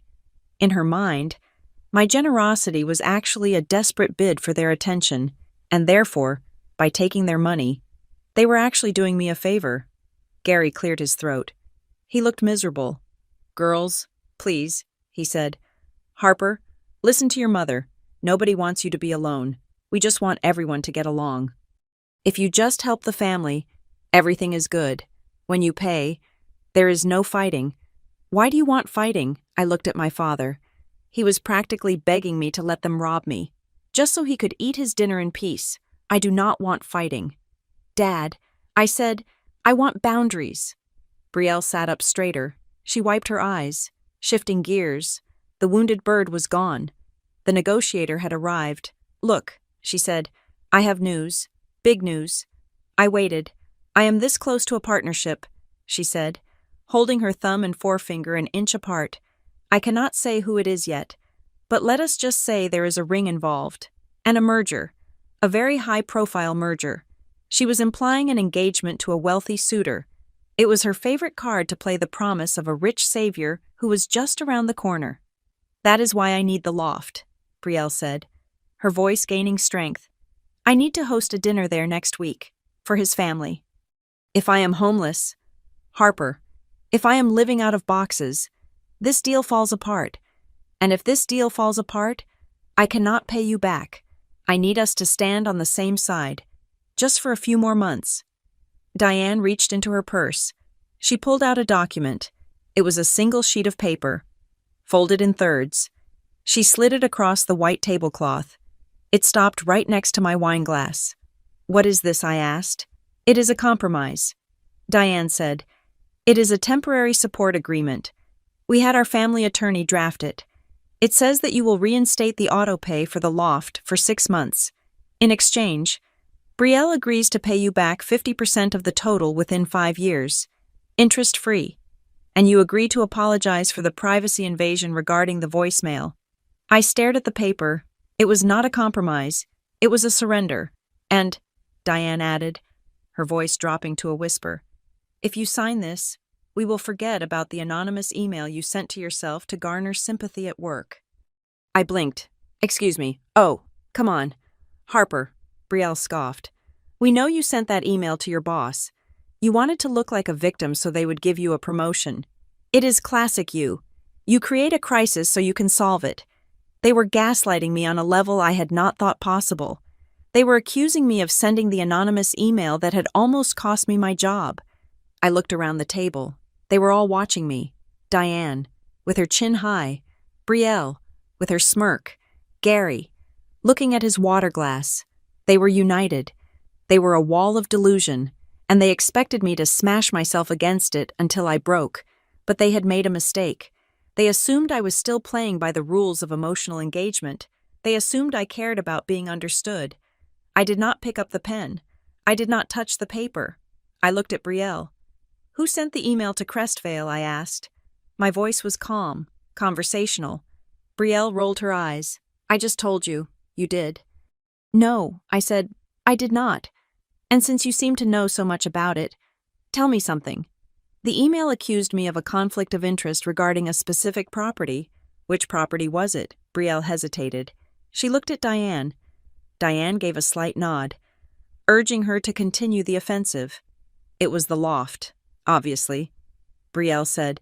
"And what did the email say about the money?" I asked. "It said you were funneling money to family members through shell companies," Brielle said quickly, "which is exactly what you are doing with those LLCs you hide behind." I felt a cold, sharp satisfaction settle in my chest. "That is interesting," I said, "because I never told you about the LLCs. I told you I bought the property. I never used the words shell company or LLC when we spoke." Brielle froze. Her fork hovered halfway to her mouth. "And," I continued, leaning forward slightly, "the email was sent to the compliance department, specifically, to a woman named Sarah." So Brielle challenged, though her voice was higher now. "So," I said, "how did you know to send it to Sarah?" "Her name is not listed on the public website. Her email address is internal." Brielle's face went pale. She stammered, I just, Diane cut in, her voice sharp. "What does it matter?" "Harper, stop interrogating your sister. We are talking about the agreement. Sign the paper." I ignored my mother. I kept my eyes locked on Brielle. "You sent the email. Brielle, you used the term shell companies because you heard me on the phone with my accountant 3 months ago during Thanksgiving. And you sent it to Sarah because you went through my contact list on my iPad when I left it on the counter." "I did not," Brielle shouted. The heads of the diners at the next table turned. "You just admitted you knew the content of the email," I said. "You quoted it. Funneling money. That phrase was in the text of the message. I never showed you the email." Brielle looked trapped.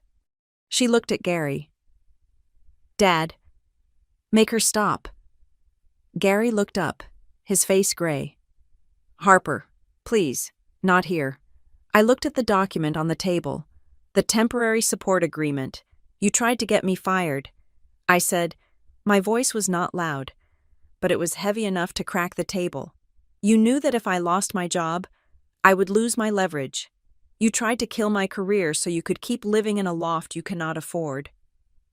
Diane slammed her hand on the table. The silverware jumped. "Sign the paper," she hissed. "I am your mother, and I am telling you to sign it. If you walk out of here without helping your sister, you are dead to us. Do you hear me?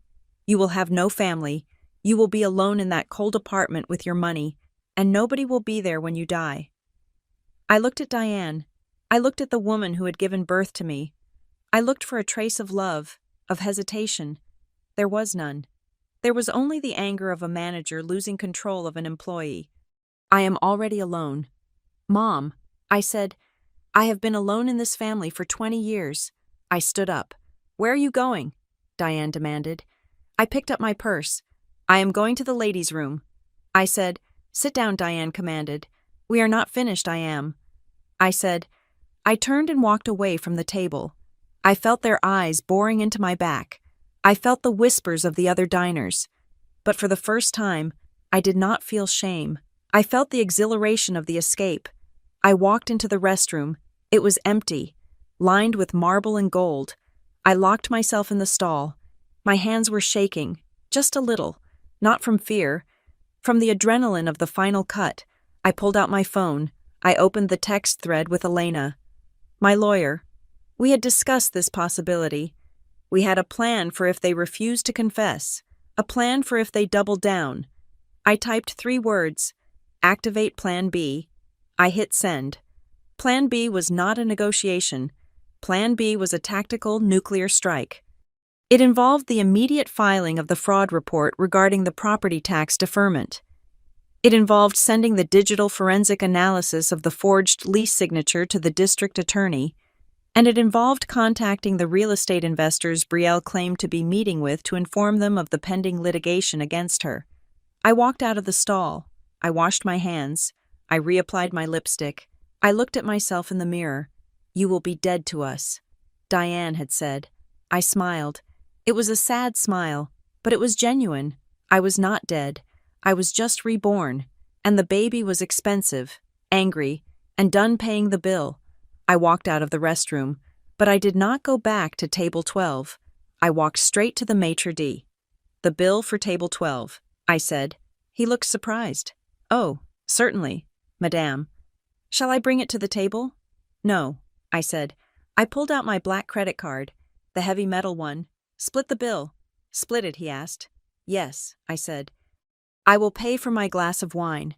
The rest of the party is separate. But they are your family, he asked, confused. Not anymore, I said. I tapped the card.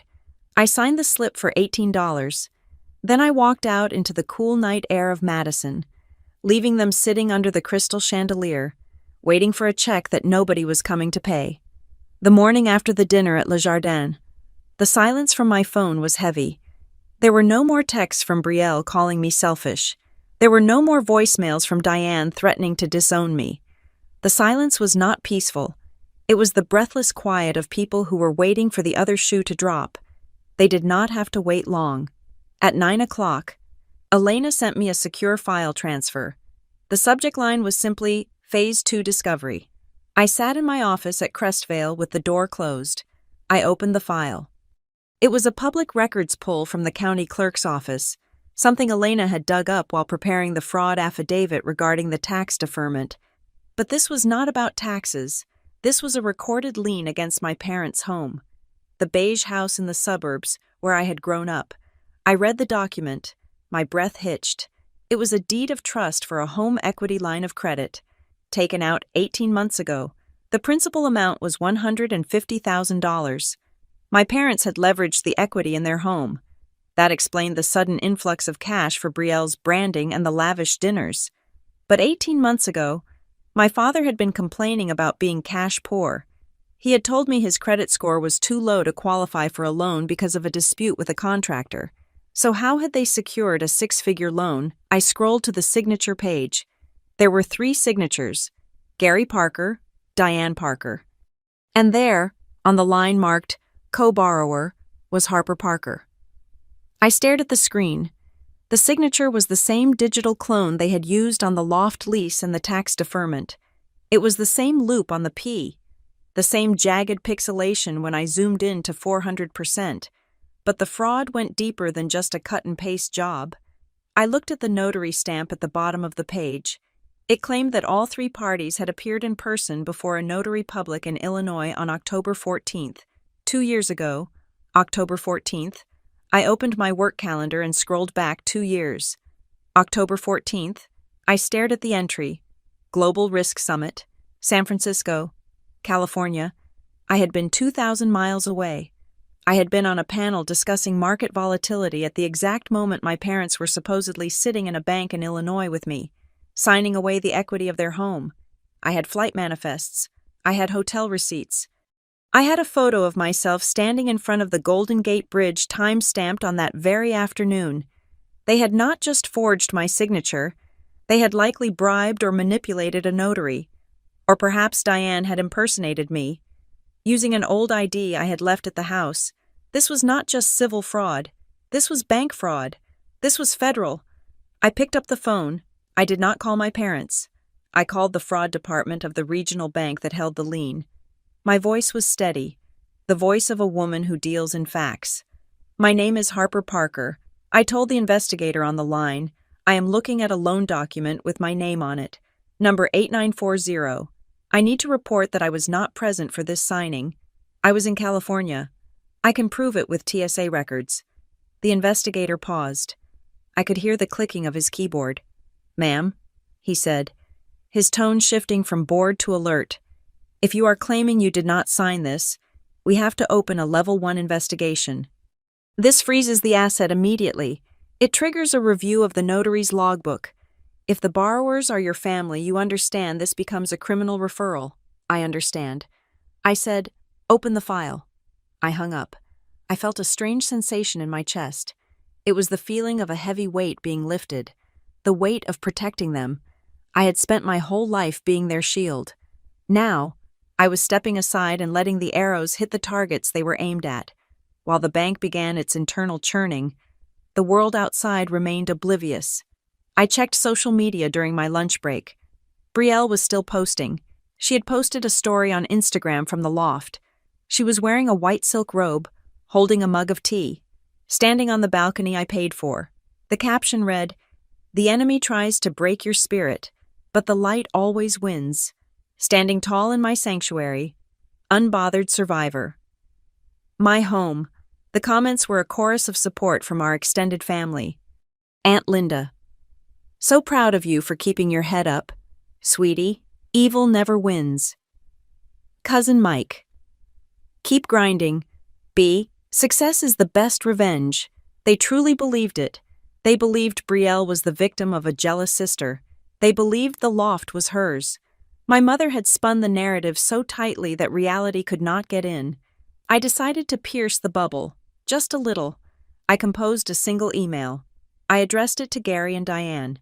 I did not copy Brielle. Mom, Dad, I'm not going to argue with you about the dinner or the insults.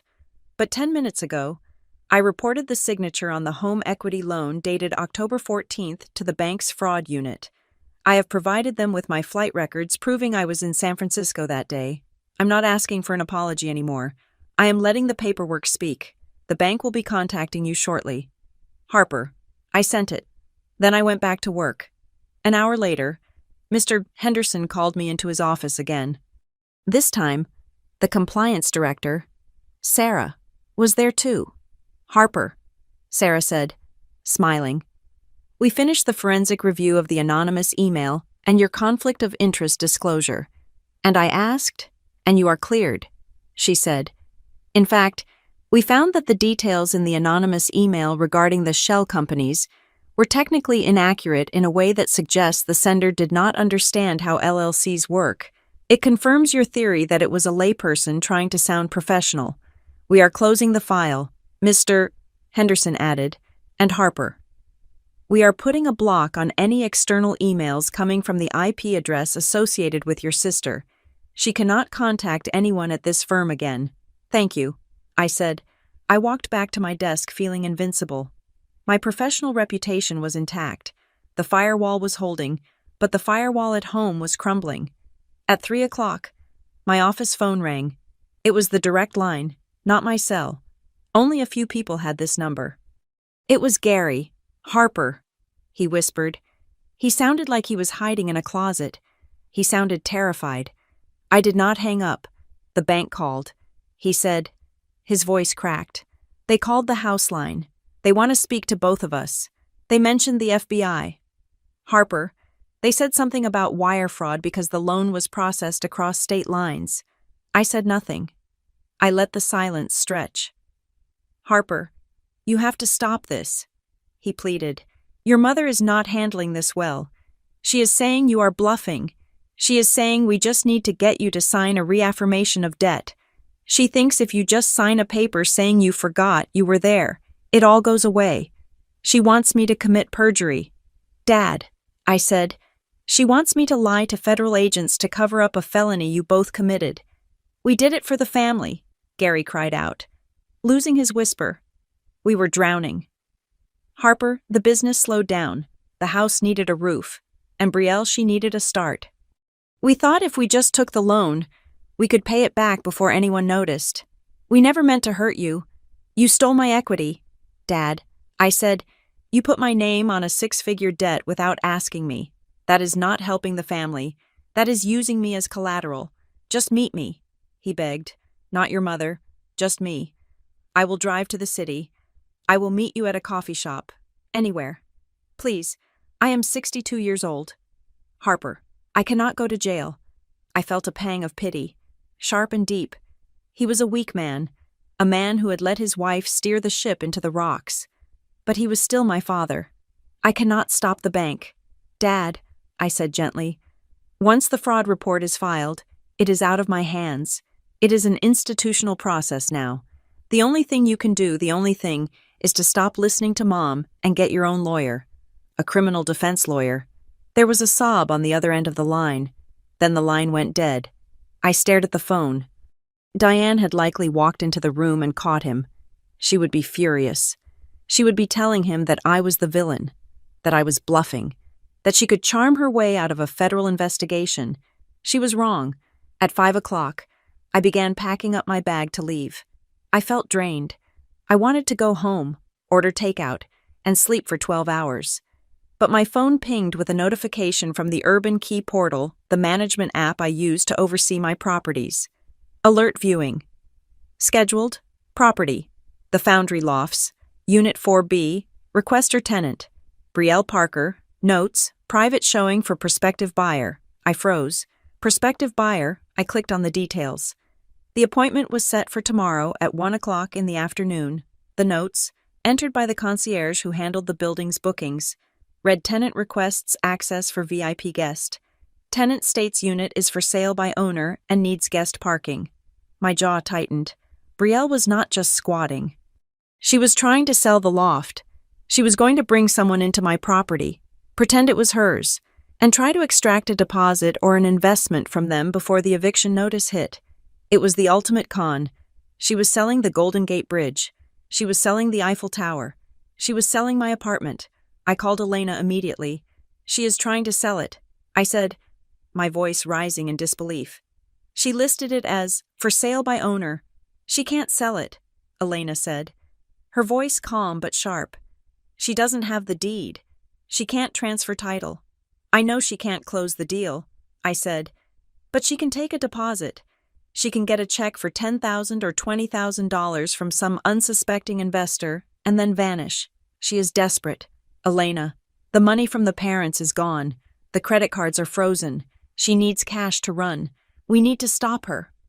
Elena said, I can send a cease and desist to the building management. No, I said, I thought about the dinner. I thought about the lies. I thought about the family trust she had invented to justify her theft. If we send a letter, she will just spin it. I said, she will tell the buyer it is a misunderstanding. She will lie. Then what do you want to do? Elena asked. I want to be there. I said, I looked at the schedule. Tomorrow, 1 o'clock. I'm going to take a half day tomorrow. I told Elena, I want you to come with me, and I want you to bring the deed, the lease, and the eviction notice. You want to confront her in front of the buyer? Elena asked. No. I said, I want to save the buyer, and I want Brielle to see that the world she built on my back is not just cracking. I want her to watch it shatter.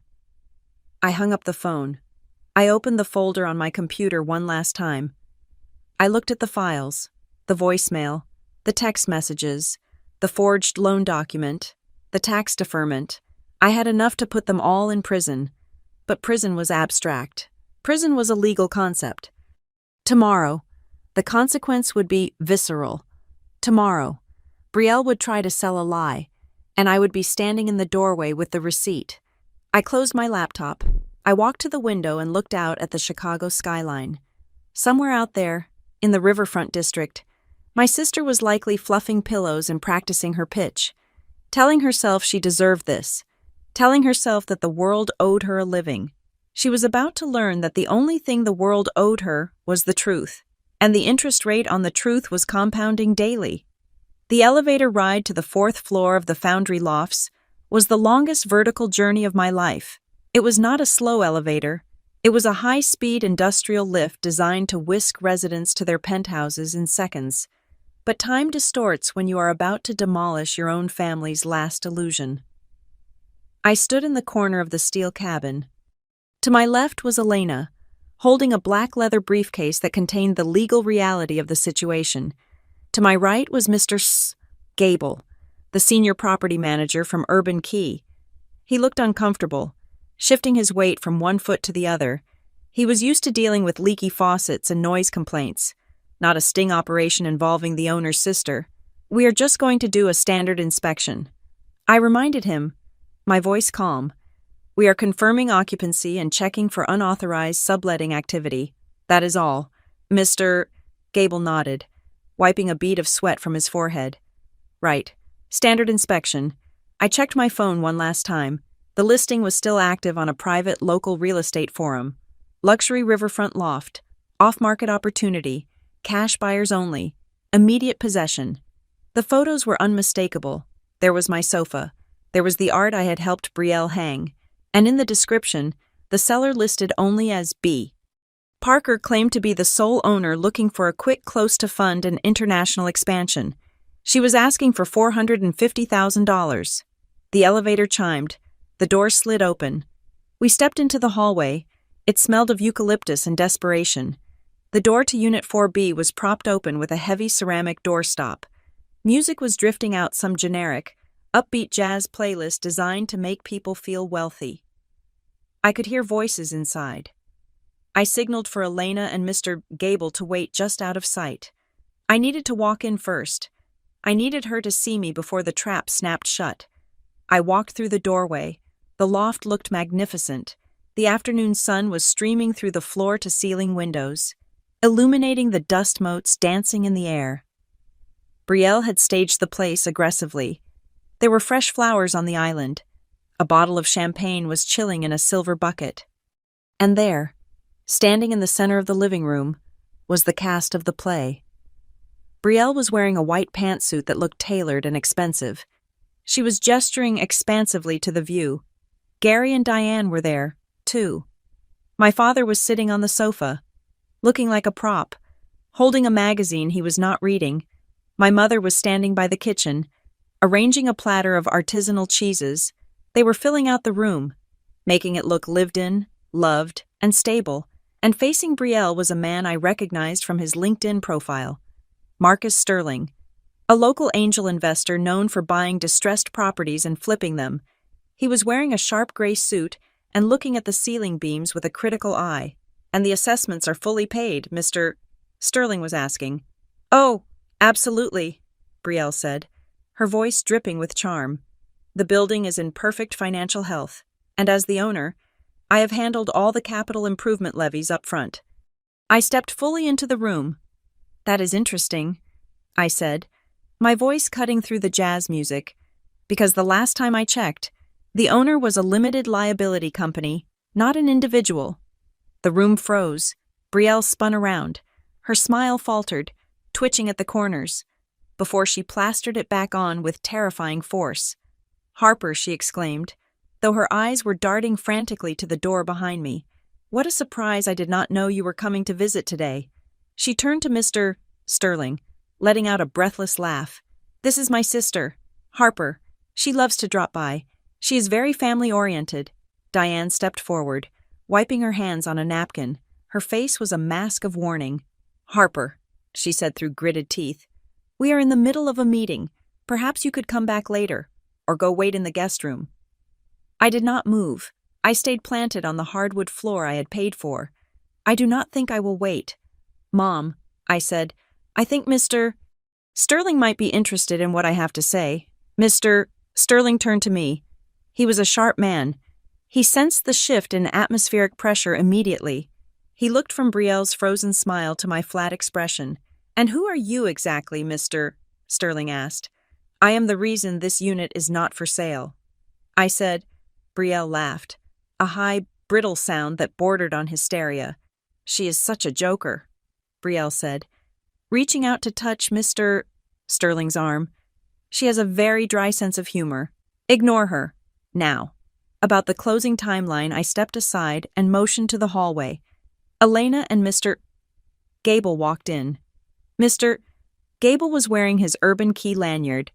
Elena was holding the briefcase. Brielle's face drained of all color. She recognized Mr. Gable. She had likely dodged his calls for the last 3 months. "What is this?" Brielle whispered. Mr. Sterling looked at the new arrivals. He looked at Mr. Gable's lanyard. "I am confused," Mr. Sterling said, his voice cooling rapidly. "Ms. Parker, you told me you were the sole owner. You said you had the deed in hand." "I do," Brielle insisted, though her voice was shaking. "It is with my lawyer. It is a complex estate thing." "No, it is not," I said. I nodded to Elena. She opened the briefcase and pulled out a stack of documents. She handed them to Mr. Sterling. "This is the deed to Unit 4B, I said. "It is held by Parker Holdings, LLC. I am the sole member of that LLC. And this," I pointed to the second document, "is the lease agreement signed by Brielle Parker. She is the tenant, and she is currently 90 days in arrears on her rent." Mr. Sterling took the papers. He scanned them. He looked at the official county recorder's stamp on the deed. He looked at the lease. He looked up at Brielle. The professional courtesy vanished from his face, replaced by the anger of a businessman who realizes he is being hustled. "You are a tenant," he asked. "You are trying to sell me a rental unit. It is a misunderstanding," Diane shouted. Rushing forward, she placed herself between Mr. Sterling and me, as if she could physically block the truth. "Harper handles the paperwork, but it is family property. Brielle has equity. It is an informal arrangement." "There is nothing informal about a deed, Mrs. Parker," Mr. Sterling said. He handed the papers back to Elena. He looked at Brielle with pure disgust. "This is fraud," he said. "Attempting to sell property you do not own is a felony. I should call the police right now." "No." Gary stood up from the sofa, his magazine falling to the floor. "Please, sir. No police. It was a mistake. She is young. She did not understand the technicalities. She understood enough to ask for a $50,000 cash deposit." Mr. Sterling snapped. He turned to me. "Thank you for the information, Ms. Parker," he said. "You saved me a lot of headache." He walked past Brielle without looking at her. He walked out the door. We heard the elevator chime, and then he was gone. The silence that followed was deafening. Then, the explosion happened. Diane whirled on me. Her face was contorted into a mask of pure rage. "You vicious, jealous little witch," she screamed. She lunged at me, but Gary caught her by the waist. "You ruined it," Diane shrieked, struggling against my father's grip. She had him. He was going to write a check today. We could have paid you back.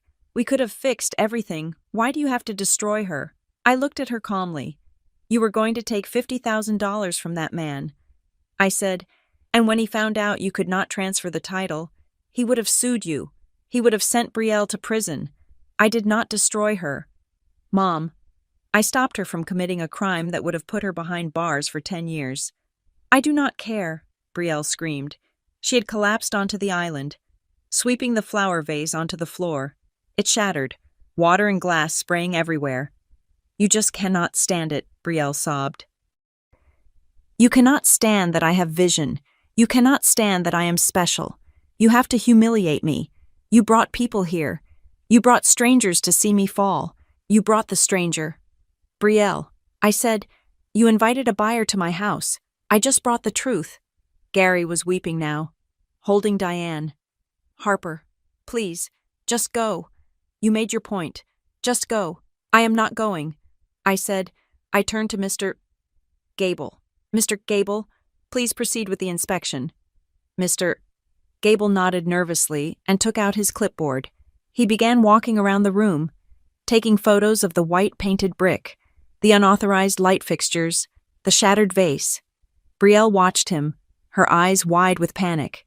She realized this was not just a family fight anymore. This was a documented legal process. She wiped her face. She looked at me, and her expression shifted. The sorrow evaporated, replaced by a cold, reptilian malice. "Okay," she said, her voice dropping to a whisper. "Okay, Harper. You want to play hardball? Fine." She stood up and smoothed her pantsuit. "You think you are so perfect," she said. "You think you are the victim, but I know what you are. You are a creep. You are a stalker." She turned to Mr. Gable and Elena. "She listens to my phone calls," Brielle announced, pointing a shaking finger at me. "She hacked into my voicemail. She recorded private conversations between me and my parents. She has been spying on us for months. That is how she knew about the buyer." Diane seized the narrative immediately. "Yes," Diane cried. "She is obsessed. She has illegal recordings. We are going to sue you. Harper, we are going to sue you for invasion of privacy. You will lose your job. You will lose your license." Brielle smiled. "A nasty, triumphant thing. Go ahead." "Harper," Brielle taunted. "Tell your lawyer how you got the information. Tell them how you listened to us. Admit it. You are just a sad, lonely eavesdropper." I looked at them. They were so desperate to find a weapon, any weapon, to turn the tables. They thought the voicemail was my weakness. They thought my shame about hearing their insults would silence me. They were wrong. I did not spy. I said clearly. My voice did not waver. I took out my phone. I unlocked it. "You called me, Brielle," I said, "on Tuesday, August 12th, at 1:14 in the afternoon. You pocket-dialed me. You left a 4-minute voicemail on my provider's server." I tapped the screen. I connected the phone to the Bluetooth speaker system Brielle had installed, the one I had paid for. I did not break into anything. I said, "You invited me in. You left the door open, just like you left the door to this loft open today. And now, we are all going to listen to what you have to say." "No," Diane shouted. "Don't you dare!" I pressed play. The sound of the restaurant filled the loft, the clinking of silverware, the ambient chatter, and then my mother's voice, amplified, clear, and cruel. Harper would not know good taste if it bit her on the nose. She is a sweet girl, really, but she has absolutely nothing to show for herself. The color drained from Diane's face. She stopped struggling against Gary. The recording continued. "She is basically a calculator with a bad haircut." Brielle's voice rang out. "It is just so dry. Mr. Gable stopped taking notes. He looked down at his shoes. Elena stood still, her face impassive. I let it play. I let it play through the insults. I let it play through the laughter. And then, the room heard the line that had started the war. "As long as she keeps paying the bills, let her think she is respected. She pays. So she has a place in this family." I hit pause. The silence in the loft was absolute. The dust motes were still dancing, but the air felt vacuumed out. Diane looked at Gary. Gary looked at the floor. Brielle was staring at the speaker, her mouth slightly open. "I did not spy," I repeated softly. "I was the audience you didn't know you had." My phone buzzed in my hand. It was a vibration, short and sharp. I looked down. It was a text message from the criminal investigator at the bank. "Ms. Parker, we have completed the preliminary analysis of the loan documents. The handwriting expert has confirmed the signatures were digitally replicated. We have also traced the notary stamp to a commission that expired 4 years ago. This is confirmed fraud. We are forwarding the package to the federal prosecutor's office this afternoon. You may be contacted for a witness statement." I looked up at my family. "It is over." I said. Diane tried to speak, but her voice failed her. "I just got the confirmation." I said, "The bank knows about the loan. They know about the signatures, and they know I wasn't there." Gary let out a sound like a wounded animal. He sank onto the sofa, burying his face in his hands. "Oh, God." He moaned. "Oh, God." Brielle looked at me. For the first time, There was no malice in her eyes. There was only the terrifying realization of a child who has played with matches and burned down the house. "Harper," she whispered, "what does that mean?" "It means," I said, pocketing my phone, "that you do not have to worry about selling the loft anymore. You have bigger problems than a lease." I turned to Elena. "Give them the eviction notice," I said, "and then let's go." Elena placed the notice on the island, right next to the puddle of water from the broken vase. We walked to the door. I did not look back. I did not need to see them crumble. I had already heard the sound of the structure breaking, and it sounded exactly like the truth. The silence in the loft was not empty. It was heavy, suffocating, and thick with the dust of the shattered vase that lay on the floor. Mr. Sterling, the potential buyer, was gone. The elevator doors had closed, taking with them the last hope my family had of a quick cash exit. Now, it was just us. And the witnesses. I pointed to the living room arrangement, the beautiful, cream-colored sectional sofa that I had paid for 3 months ago. "Sit down," I said. It was not a request. It was an order. Diane looked at me with venom in her eyes. But she sat. Gary collapsed next to her, looking like a man whose skeleton had been removed. Brielle sat on the edge of the ottoman, hugging herself, her white pantsuit now stained with a splash of water from the flowers. Elena, my lawyer, stood by the kitchen island, opening her briefcase. Mr. Gable, the property manager, stood by the door, arms crossed, looking solemn. They were the jury.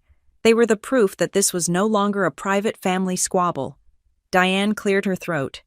She tried to summon the imperious tone she had used on me for 3 decades. "This is unnecessary theater." "Harper," she said, though her voice wavered, "we can discuss this like civilized people without strangers present." "We tried that at dinner," I said. "You turned it into a public shaming. So now, we are going to do it my way." I walked to the center of the room. I placed my phone on the coffee table. "I am going to play this one more time," I said, "not to hurt you, but because for the last week, you have told everyone, Aunt Linda, the cousins, the internet, that I am crazy, that I am paranoid, that I heard things that were not there." I tapped the screen.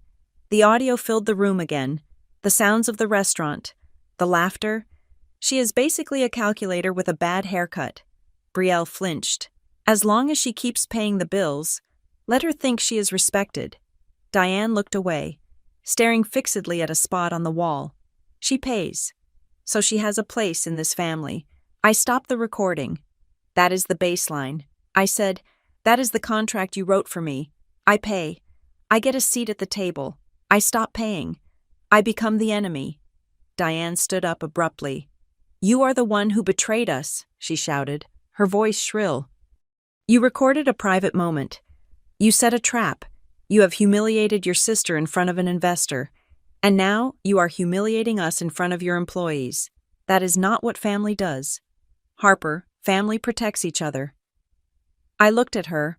I looked at the woman who had taught me to tie my shoes, and also taught me that my worth was calculated in dollars. Family is not a place where you pay a cover charge to be treated with basic human decency. I said quietly, "Family is not a subscription service. Mom, you do not get to renew my membership only when you need a check." I signaled to Elena. She handed me a folder. I pulled out a single sheet of paper. It was a spreadsheet. I had formatted it simply, date, merchant, amount. I walked over and dropped it on the coffee table in front of my father. "This is the invoice," I said. Gary looked down. He picked up the paper with trembling hands. $42,614. I read aloud. "That is what I have paid in the last 18 months. That includes the rent for this loft, the insurance, the credit card bills, the emergency loans." Brielle looked at the paper. She saw the number. For the first time, the abstraction of Harper handles it became a concrete, terrifying sum. I didn't know it was that much. Brielle whispered, "You didn't know because you didn't want to know." I said, "You thought the money was magic. You thought it came from a trust that Mom invented." I turned to Diane. "And that brings us to the final item." I said, "The trust, the inheritance, the lie you told Brielle to keep her dependent on you.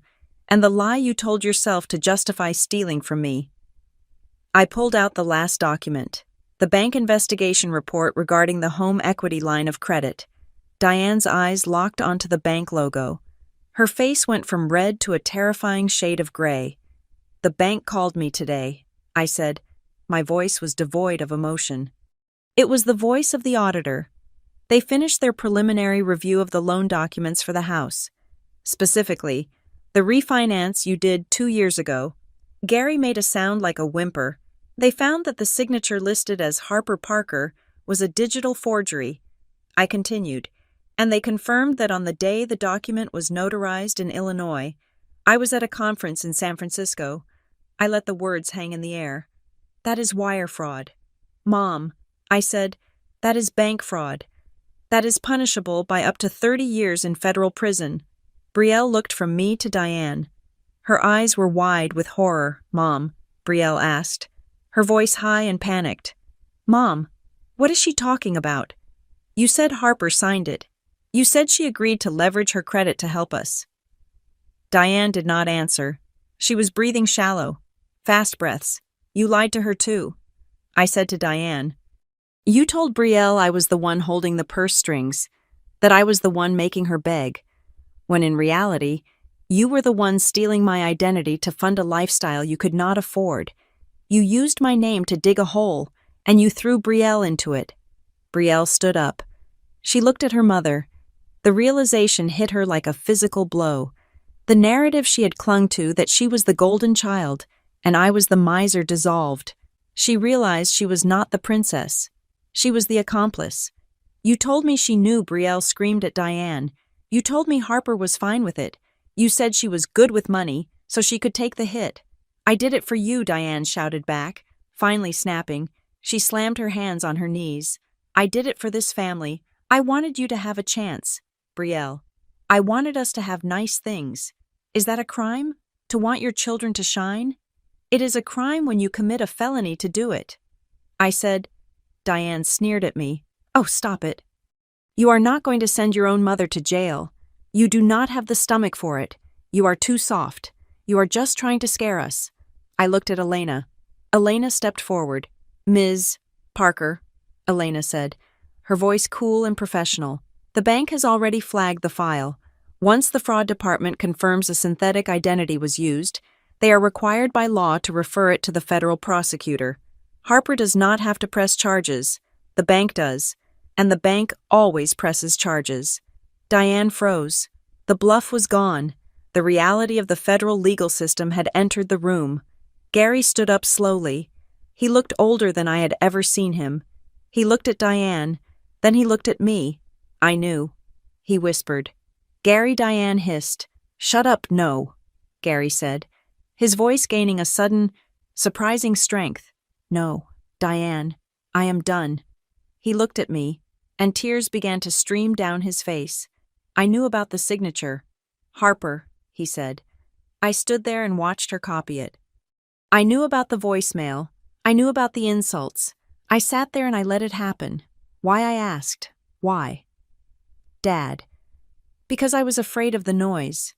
He said, "I was afraid that if I stood up to her, the peace would break. I was afraid she would leave me. I was afraid Brielle would hate me. So I let them eat you alive because it was quieter than stopping them." He took a breath, a ragged, painful sound. "I am sorry. Harper, I am so sorry. My silence was the rot that brought this house down." I looked at my father. His apology was real. It was too late to save our relationship, and it was certainly too late to save his credit score. But it was real. I nodded. "Thank you, Dad." I turned back to the table. I laid out the settlement agreement. "This is the deal," I said, "and this is the only time I will offer it." I pointed to the 3 signature lines. "1," I said, "Brielle, you vacate this loft in 30 days. Mr. Gable will conduct a final walkthrough. Any damages come out of your pocket, not mine." Brielle nodded, wiping her face. "Yes. Okay. 2," I continued. "You all sign this document.